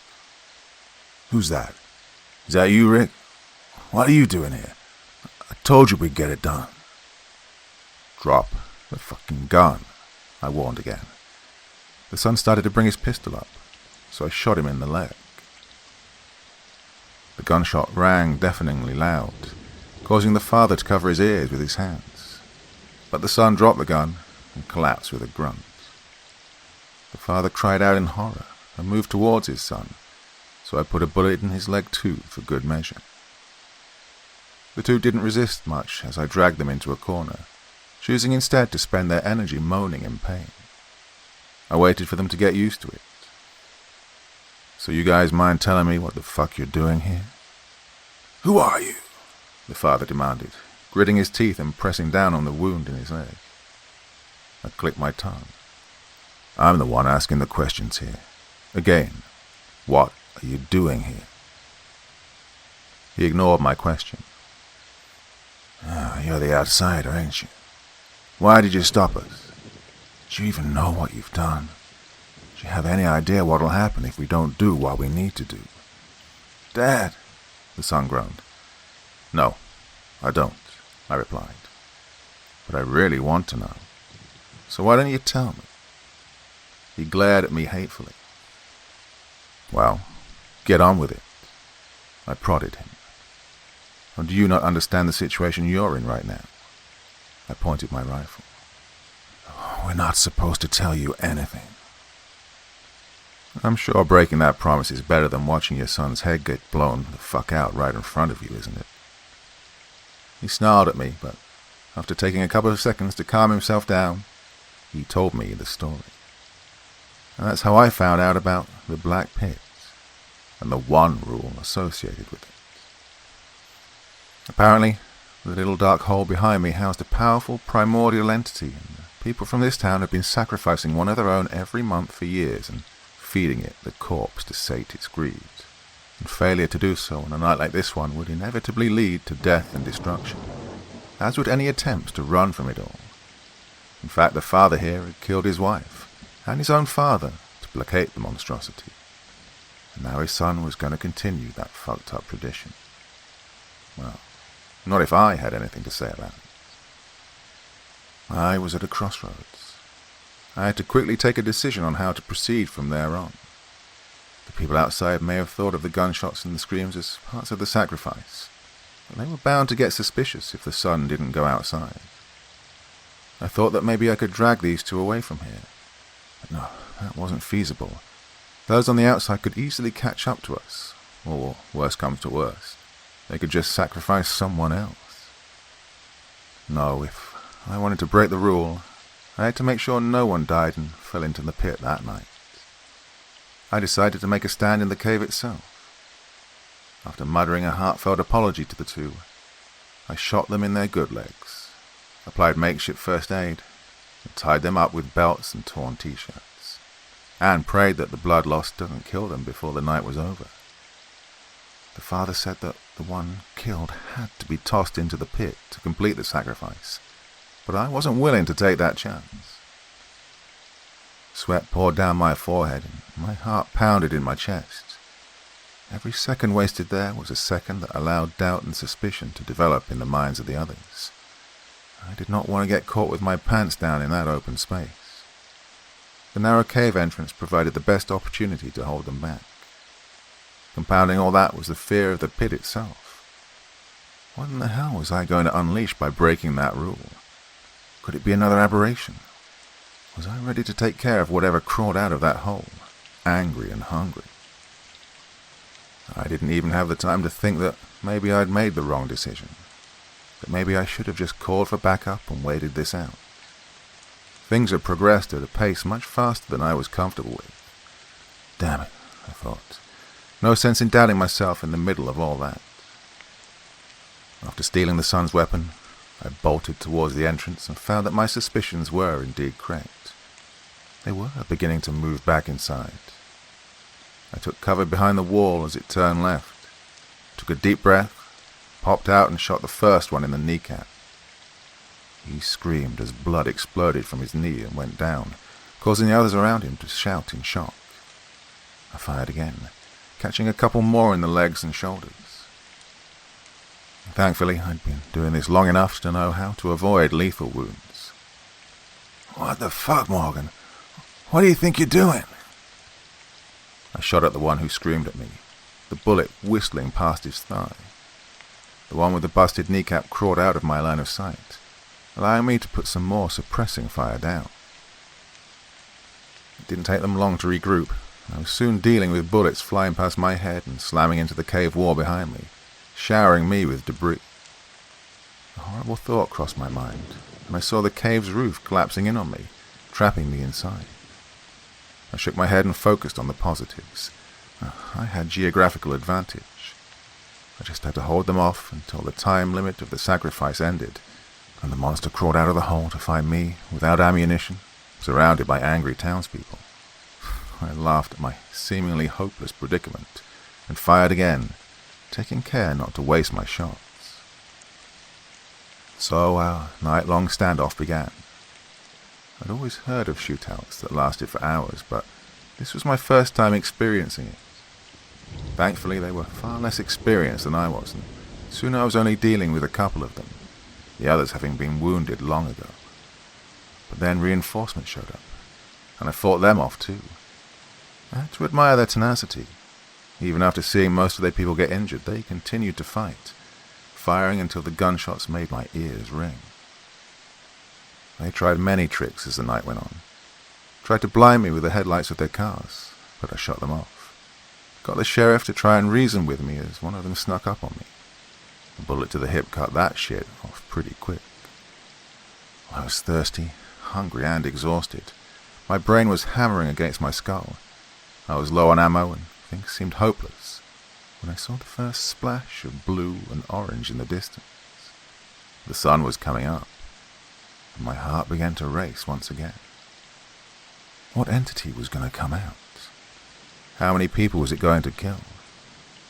Questions like these zoomed around in my mind, new ones coming up before I could properly contemplate on the ones preceding them.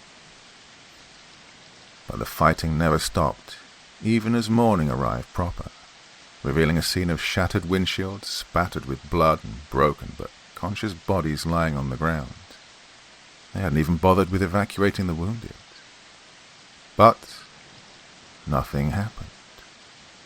The cave's insides were lit up by the rising sun, but nothing happened. No rampaging monstrosity, no abnormalities in reality. Nothing. Well, at first I was worried that the father-son duo had figured out a way to complete the sacrifice, so I retreated to the second major turn in the cave, near the clearing that housed the pit. And what I saw there was the single most terrifying thing I've ever witnessed in my life. Both of them were fine, sitting in the corner with lifeless expressions on their faces. They understood it was morning and had arrived at a certain realization much faster than I had. There was no monster in the black pit. The townspeople had been killing themselves over nothing. I don't remember much of what happened after that. I do know that the two of them were able to come out of their state of shock somewhat before staggering out and explaining to the others what had happened. I remember the looks of utter devastation that spread across the faces of those outside. The realization that they'd killed their own loved ones over a myth would lead to much trauma in the town. They weren't the only ones in a daze. The pointless cruelty of it all had affected me too. A lot. Some of them attempted to detain me, to question me on the events of the night, but I was able to give them the slip. Some of my contacts at Acme told me that the pit wasn't completely useless. It was a rip in reality that led to the other side of the world. Maybe that had something to do with how the myths originated, how we ended up with the most cruel form of ritual imaginable.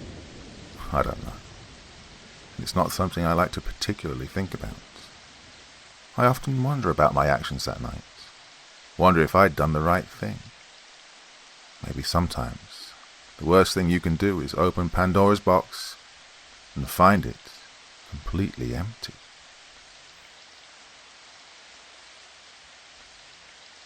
Part 6.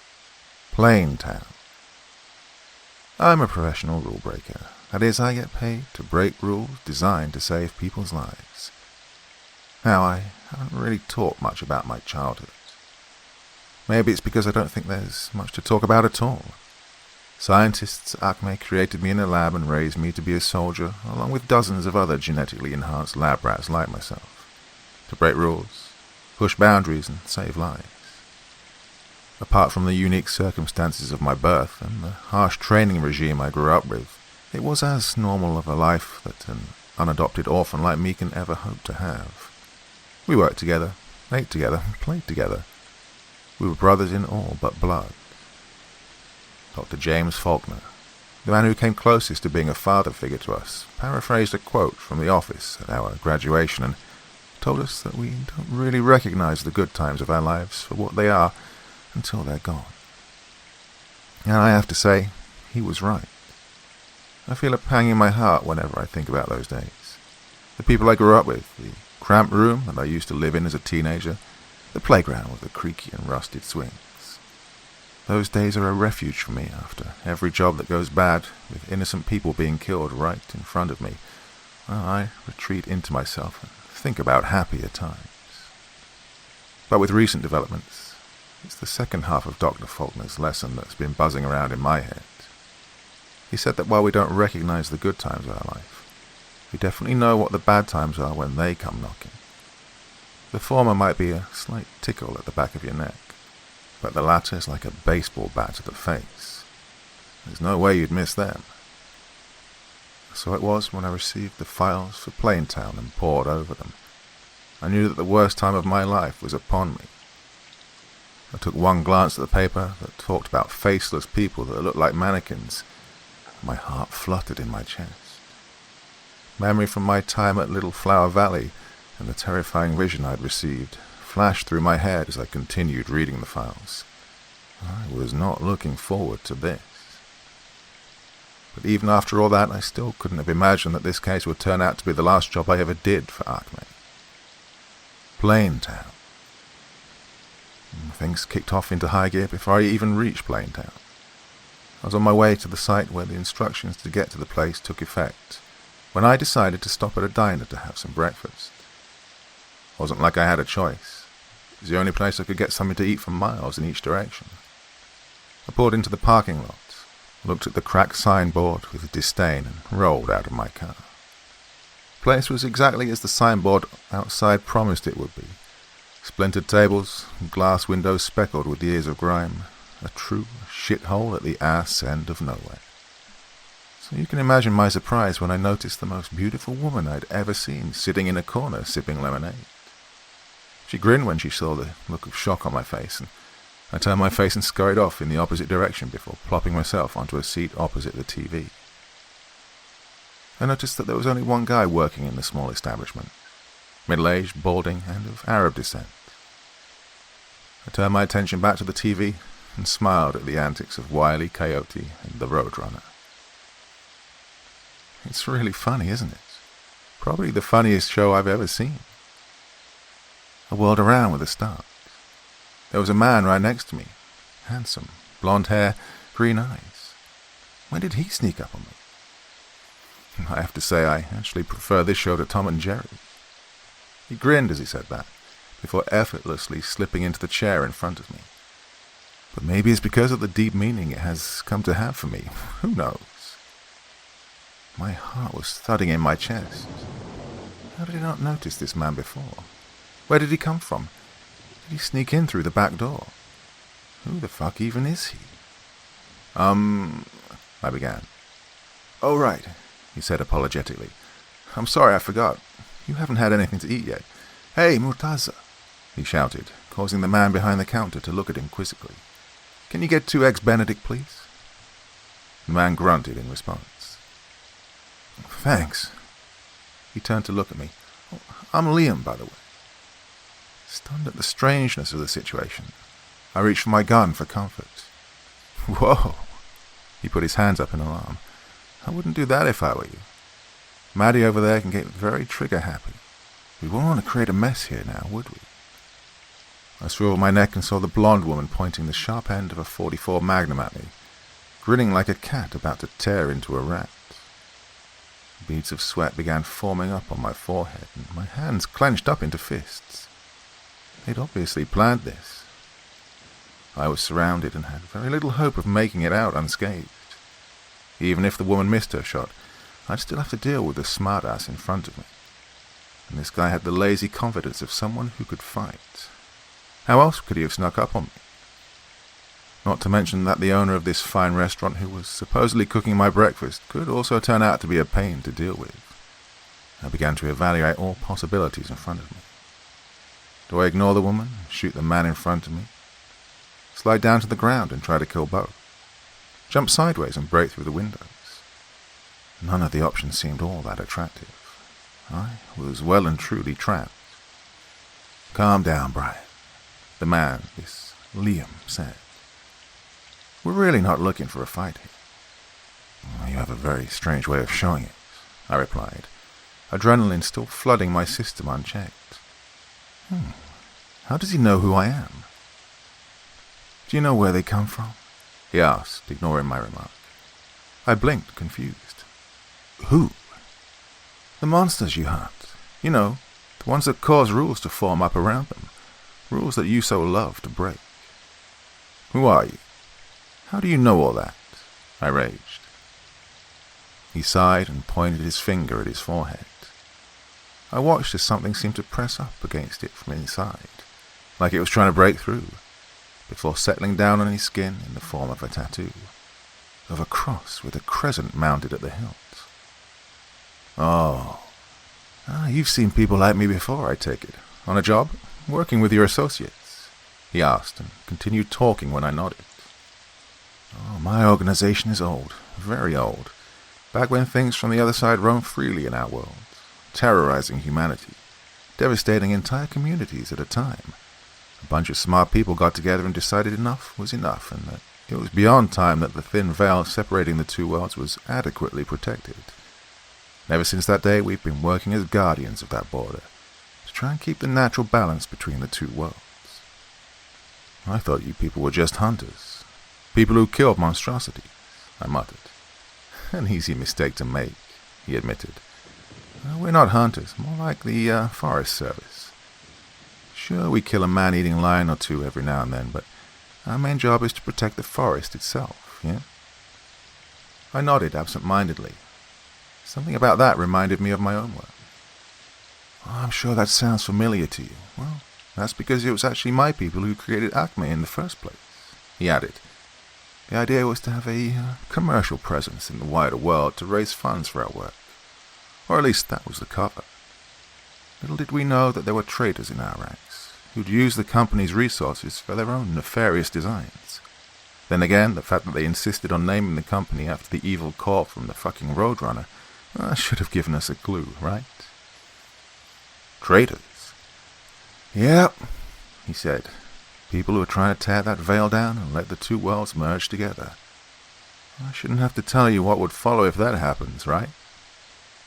A chill bolted down my spine as I tried to imagine such an outcome. Well, we should have taken the hint when the company started creating you genetically enhanced freak shows, pardon my language, and kept you under their direct control, completely separate from the larger organization, but eventually we did figure it out. He leaned back. See, you rule breakers were not being used to strengthen the system. You've been used to probe its weak points, to try and poke holes into the veil, and use that rip to tear it to shreds. No. That can't be right. It is, he insisted. Every case you investigated was used for that purpose. All those cases marked as aberrations, like the fog in Little Flower Valley. The reason the company cordoned them off is so they could learn to use it to unleash hell upon Earth. My whole world spun around me. This man had to be lying. No way. All those cases, all those innocent lives lost. All this time I've been actively harming the cause I thought I was working for. Was my whole life a lie? It's not all bad, though, he continued. There are people like us who've been working against them in the shadows. Groups within groups. Secrets within secrets. Lies within lies. We've been gathering people with a strong enough moral character who'd be willing to go up against the company. That case you had, at the reservation. We made sure you were assigned that case through a mole at Acme. Those werewolves are also working with us. Look, I know this is all a lot to take in, Brian, but we're on a bit of a time limit here, Liam said, a layer of urgency just beneath his relaxed voice. This next case, this Plaintown, we believe they've come real freaking close to succeeding in their little endeavor. Now, Maddie's got all the evidence of my claims that you can peruse at your own leisure. But you really do need to tell us whether you're ready or not. Ready? For what? I asked dumbly, my mind still trying to put the shattered and corrupted pieces of my memories back together. Ready to go up against Acme? He leaned forward. Brian, would you be willing to break the cardinal rule? The only one you promised never to break.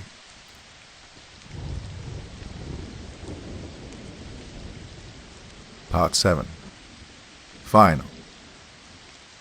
I'm a professional rule breaker. I get paid to break rules to save lives. But not this time. This time I'm doing it for free.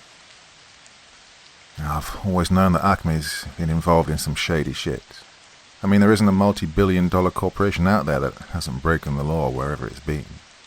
Flouting environmental regulations, bribing politicians, exploiting labor in developing countries. These are all things that I'd come to expect from the company, and chose to ignore it all whenever I encountered anything of the sort. Both because I felt I had little to no power to take a stand against it, and because I believed in the morality of my job. Even with all the things that were wrong with Acme, I strongly felt that my line of work was one avenue where the company had acted unambiguously as a force of good.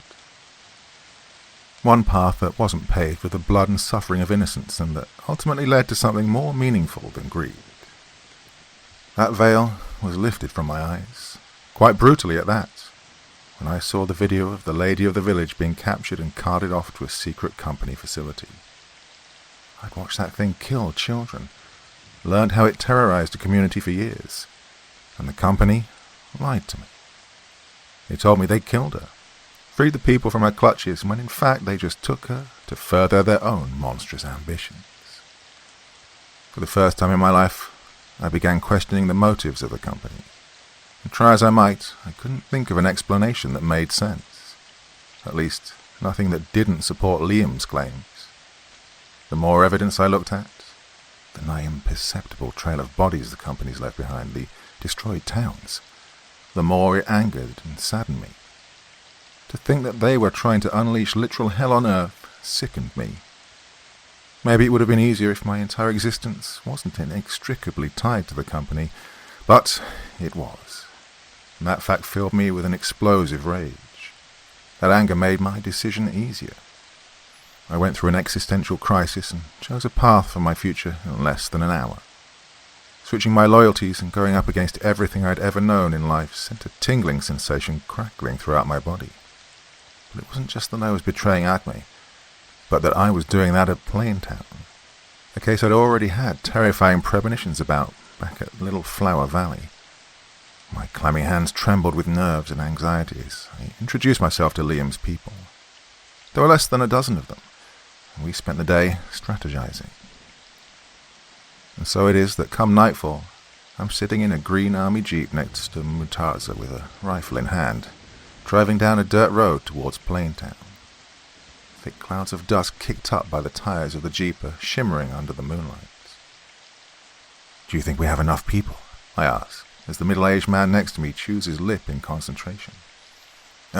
What's that?" I repeat myself. "Quality over quantity," he replies as he turns left. We're circling back to where we'd begun. Some weird ritual that opens up a path to the town. "Besides, haven't we talked about this already?" "Yeah, just nerves is all." "Seems like repetition is the word of that day," he says as he pulls up on the highway again and turns back. The other jeeps in the convoy follow suit. "It makes sense to have fewer people. Makes a precision strike all that much more feasible. In and out in a flash. Liam and I have pulled this off many times before. No worries." "Well, they'll be prepared too," I remind him. "If it's something Acme has been preparing for years, and it makes sense they'll have prepared for all eventualities." "But they don't know we're coming for them," he remarks with a grin. "We made sure to cover our tracks really well. We'll end it before they have a chance to get their bearings." I nod and continue to watch the road in silence. Murtaza's words don't give me much encouragement. I know Acme. I know how ruthless they can be, and I can't help but feel queasy about the future. My train of thought gets cut off by the crackling of the radio. "Do you see it?" Liam's distorted voice fills up the car. "Yep," Murtaza replies into the handset. I do too. We've come up on the gas station. Its immediate surroundings are lit up by the neon lights of its signboard, but the inside is dark and empty. The contrast is creeping me out. "Hold on, we've got this," Liam says, and I watch in the rearview mirror as Maddie climbs out of the car and trots towards the store with her rifle drawn. "It's the same gas station, isn't it?" I ask. "The one from the files?" Murtaza nods. Some time back, a man had received emails from his brother about coming to Plaintown. He'd come across this exact same gas station, and the owner here had taken him into town. The man was, of course, never seen again. Neither was his brother who received his emails. Guess he followed his sibling all the way to Acme's doorway to the other side. Muzzle flashes light up the dark windows of the store, immediately followed by muffled thumps. Maddie then rushes out of the store and gets back into the car with Liam. I try not to think about what she'd shot in the dark. "All right, boys, time to split up." Liam's voice blares through the radio. "Maintain radio contact." "Roger," Murtaza replies, and so do the other cars. The convoy splits up, and we all head in different directions. The plan involves surrounding the town and infiltrating it from 4 directions. It takes about 15 minutes for us to come up on Plaintown. Murtaza parks the jeep at the edge of a small cliff that overlooks the town, and we climb out of the car. The entire town has been swathed in darkness, with there being some brief flashes of light here and there from flickering streetlights. I can hear dogs howling mournfully in the distance. "Where is it?" Murtaza mutters to himself. Should be around here somewhere. The crescent-shaped tattoo on his forehead begins to throb like a beacon. He heads off into the woods to our left, and I follow. I switch on the light mounted beneath my gun to light up the way as we head deeper into the tree cover. But I needn't have done so. The way ahead is illuminated by a bright greenish light coming from the ground. "Ha! Found you!" Murtaza claims and marches towards the light. We find the source of the illumination in the middle of a small clearing in the woods. A circle has been carved into the rocky surface with an axe or something, and the shape is circumscribing odd symbols. Trying to understand what these symbols are is quite disorienting, and not just because of the bright green flames shooting up and out of the grooves on the ground, rising about 3 feet in height. I shake my head to fight off the dizziness. Murtaza takes out his radio. "Found ours. What about you guys?" The others begin to respond one by one, affirming that they too had found their own flaming circles. So we were right," Murtaza says with a sigh. 4 points surrounding the town. There must be one in the town itself, probably somewhere in the center. And, we have to get that one to stop it, I ask. He nods and scratches his balding head. It's like taking out the drain plug of a bathtub to empty it. Can only be done from the center, which is probably the town hall. These points here are just the anchors, not where the veil is going to be torn open. Even after experiencing all sorts of strange shit in my life, there are still things out there that I have absolutely no clue about. Mysteries of the occult, strange phenomena that leave me breathless in fear and wonder. I can't help but feel glad that I'm with people who seem to know more than me. Murtaza takes out a camera and snaps off a couple of pictures of the fire, and instructs the other teams to do the same through the radio. Soon his phone begins to ding as the others send their pictures. "Are you done?" I ask. He nods. "All right, let's go then." I begin heading back when he stops me. "We proceed on foot from here onwards." He then takes out a syringe from his pocket and stabs himself in the leg with it. "What's that?" I ask. Performance-enhancing drugs," he grins. "Can't have you folks leaving me behind in the dust, can I?" "Whatever. Let's move." Leaving the strange fire burning, we head towards Plaintown. We stay off the road and descend down the treacherous path that spits us out near the sheriff's office. Murtaza rips out the chain-link fence surrounding the place with his bare hands, and we enter. Almost immediately I'm hit with an intense wave of nausea. My stomach turns and my knees begin to wobble. "What the fuck?" I whisper. "We're at the edge of the world, Brian," Murtaza remarks bitterly. "Hold on to your seat or you might just fall over to the other side." I don't bother asking whether he was just joking about the last part. We take a couple of seconds to center ourselves. Then, aiming down the barrel of our guns, we move through the streets, coming across various oddities of the town. There's an old woman standing under the only working streetlight we come across, laughing hysterically as if it's a live performance, and she's under a spotlight on the stage.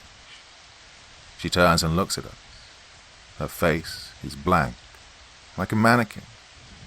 We move left, ignoring her. I see televisions blaring static in dark houses as families stand motionless in front of them. I see a man cleaning the exact same spot on the road with a broom. A child circling a lamppost. All faceless. Every single one of them. What's happening to the people here? I wonder out loud. "The world around them is changing," Murtaza replies. "Why should they be unaffected? Poor bastards aren't even sentient anymore." We hear noises up ahead, loud laughter and amiable conversation. In context, it's extremely jarring. We hug the walls to the sides and proceed with caution. It's the town hall, and in front of it sits a truck. Standing around it are about 5 men, smoking and chatting away as if the world around them isn't literally going to hell. "Acme's people," I remark, and Murtaza shuts off his radio. "Should we take them out?" I whisper, and he shakes his head. Can't. Who even knows if a bullet to the head would be enough to put these fuckers down? I don't recognize any of them, but that doesn't mean that they aren't genetically enhanced. Maybe the company had another batch of people like me and they skipped the extensive moral education that we were put through. We wait in tense silence, watching the seconds tick by, knowing that we were fast running out of time. Oh, fuck it, Murtaza says and takes aim. My heart beats in my chest as I do the same. I quickly begin formulating a plan of action. I see myself firing the gun and rushing forward with my knife drawn to decapitate them before they can potentially regenerate. I pick my target. Exhale. My finger nears the trigger. It's a fruitless endeavor, because the moment we get ready to start firing, more men come running out of the building carrying black bags. The group quickly jumps into the truck, which tears off down the road, the tires screeching as they burn the asphalt. Move, says Murtaza, and we do, but we're halted by gunfire in the distance. The sound echoes all throughout the town. Murtaza's radio crackles. We've made contact. Liam's panicked voice erupts from the radio. We're going to get bogged down. Nothing we can do, Murtaza says and continues pushing towards the town hall. The building's been constructed keeping Victorian style of architecture in mind. Arched windows, pointed roof and all. Ignoring the vicious firefight going on near us, we cut across the grassy lawn and walk into the town hall. We see the fire just past the lobby, in the center of the hall, its fiery greenishness overwhelming in its brightness. Wooden desks and chairs that were placed in the hall lie in the corners, their broken pieces stacked on top of each other to clear space for the hellish flames. All right, Murtaza says, his movements turning frantic. All right. He dashes towards the reception counter at the lobby and pulls out a register. All right. He takes the register and runs towards the fire. I follow. All right. His voice echoes in the bizarrely empty town hall. He snaps a picture of the symbols in the fire. All right. All right what? I ask, frustrated. He blinks as if he's been woken from a very deep and realistic dream. Brian, he says. Brian, I need you to lock this building down. Don't let anyone enter it. Got it? Understood. What are you going to do? I need some time to figure this out. Need to see how to break the flow, to redirect it. He goes down on his knees and begins drawing the symbols on the register. His hands fly on the page in a manic frenzy. I leave him to his own devices and start scoping out the building. I look at every door, every window that can be used as an entry point, and think how I can block them off. Dragging the broken pieces of furniture from the hall, I begin stacking them up against all the doors and windows. All through this, Liam and the others are locked in a separate life and death battle just a couple of blocks away. My muscles are aching. I'm dragging one of the last pieces of furniture to the back door, when Murtaza's radio barks. They're retreating, Liam screams. They're hauling ass. Not surprising, Murtaza replies. Nothing they can do here anymore. I look at him and notice the flames have gotten stronger and higher, brushing against the ceiling, splashing it with their dazzling greenish brilliance. The sound of gunfire dies down. The only things I can hear now are the crackling of the flames, the sound of my breathing, and the scratching of Murtaza's pen on paper. It can be, he mumbles.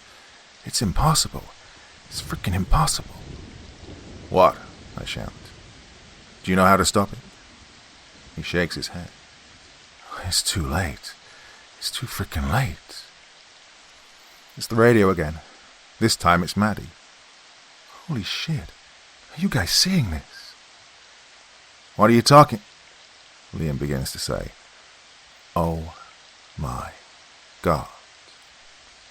I bolt towards the front door, and using the tiny gaps between mangled chairs shoved on top of each other, I peek outside, and my heart begins to sink in my chest. As far as my eyes can see, I notice doors of the houses in the town swinging open, and the residents come stumbling out, rage etched clear upon their faceless faces. "They're coming for you," Liam screams. "Murtaza, Brian, they're coming for you." "Oh, fuck," I whisper, and run back towards Murtaza to grab his gun and ammunition. He's hunched over his notes and diagrams, and I can sense utter dread emanating from him. "Someone must have noticed," he says, more to himself than to me. Something on the other side must have noticed that the veil is about to be torn to shreds. "You think they're controlling the townspeople?" I ask, instinctively already knowing the answer. He nods absent-mindedly. "Hey," I snap. He looks up at me. "Don't quit now. It's not over yet, okay? It's not freaking over yet." "Right," he answers, his eyes brightening with resolve. "Not over yet." He attacks his notes and diagrams with renewed vigor, and I rush back towards the front door after taking his radio. "They're everywhere," Liam roars. "They're surrounding you, Brian. We'll help the best we can from the outside, but you're going to have to fight your heart out." I peer outside, and sure enough, they're coming towards the town hall. Men, women, children, naked, clothed, their limbs contorting weirdly as they run. Screaming. Faceless, yet somehow snarling. A sharp crack whips through the air, and the head of the one closest to me explodes. He stumbles and falls. Then more of them begin to collapse as Liam and the others open fire on them. Still, they continue to press on.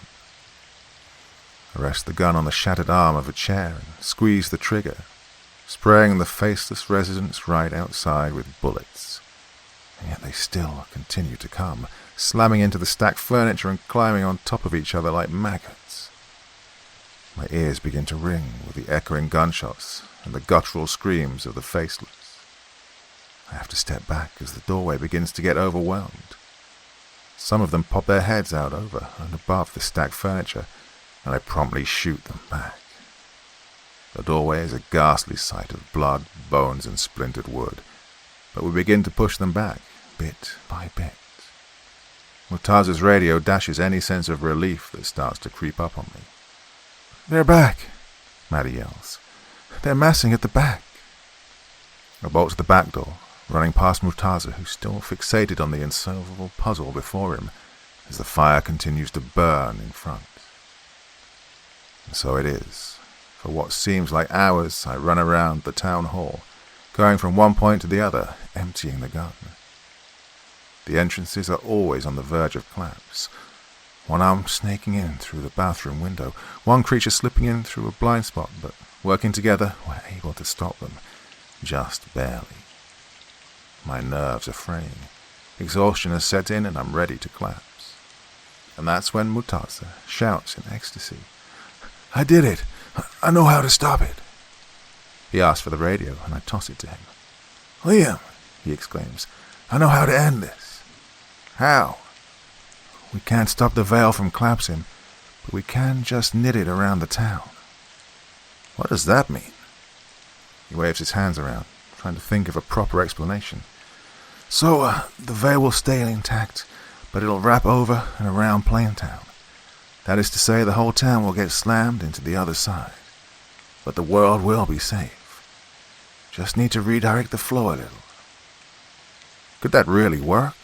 Liam asks. "Yeah, theoretically, yeah." "Theoretically?" "I'm pretty freaking sure it will." "All right then, do it. Then we'll pull out."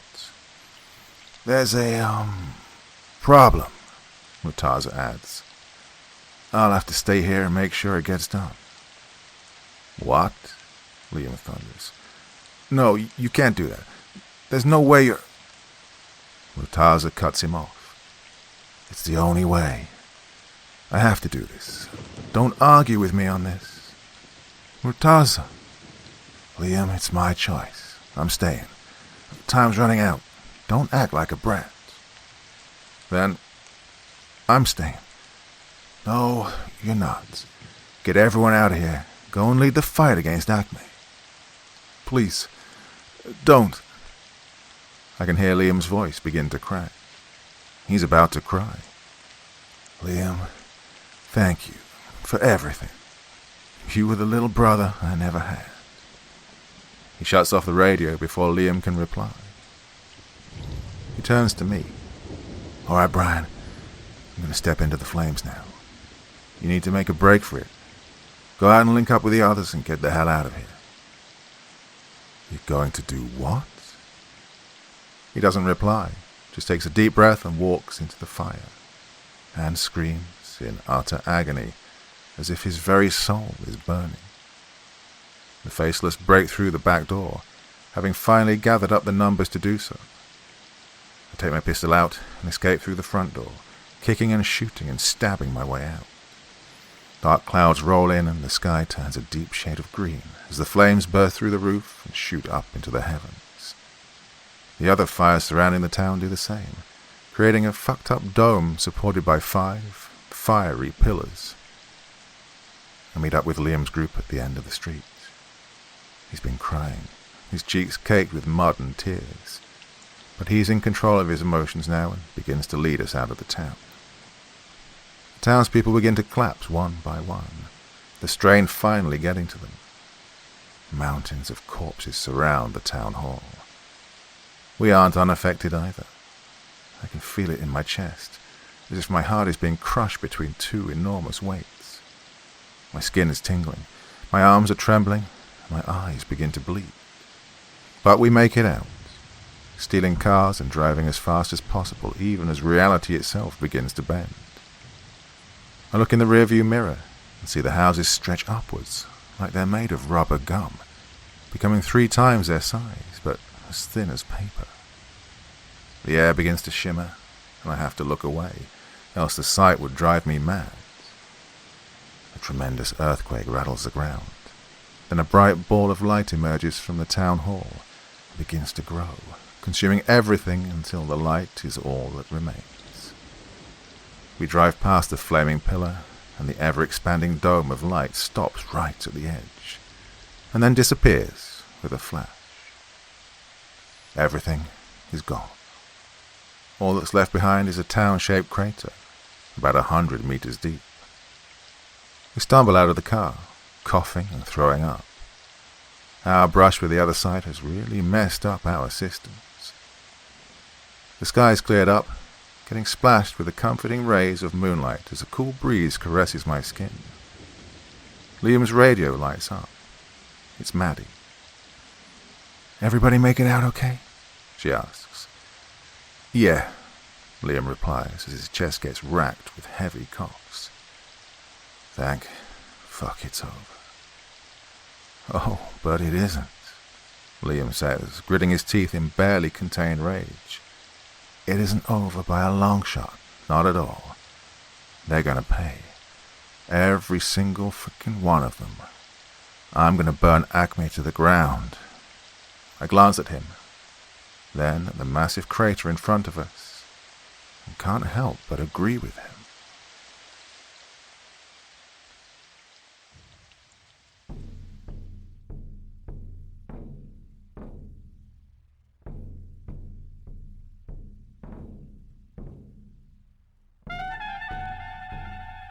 And so once again, we reach the end of tonight's podcast.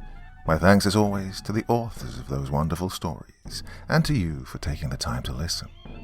Now, I'd ask one small favor of you. Wherever you get your podcast from, please write a few nice words and leave a 5-star review, as it really helps the podcast. That's it for this week, but I'll be back again same time, same place, and I do so hope you'll join me once more. Until next time, sweet dreams and bye-bye.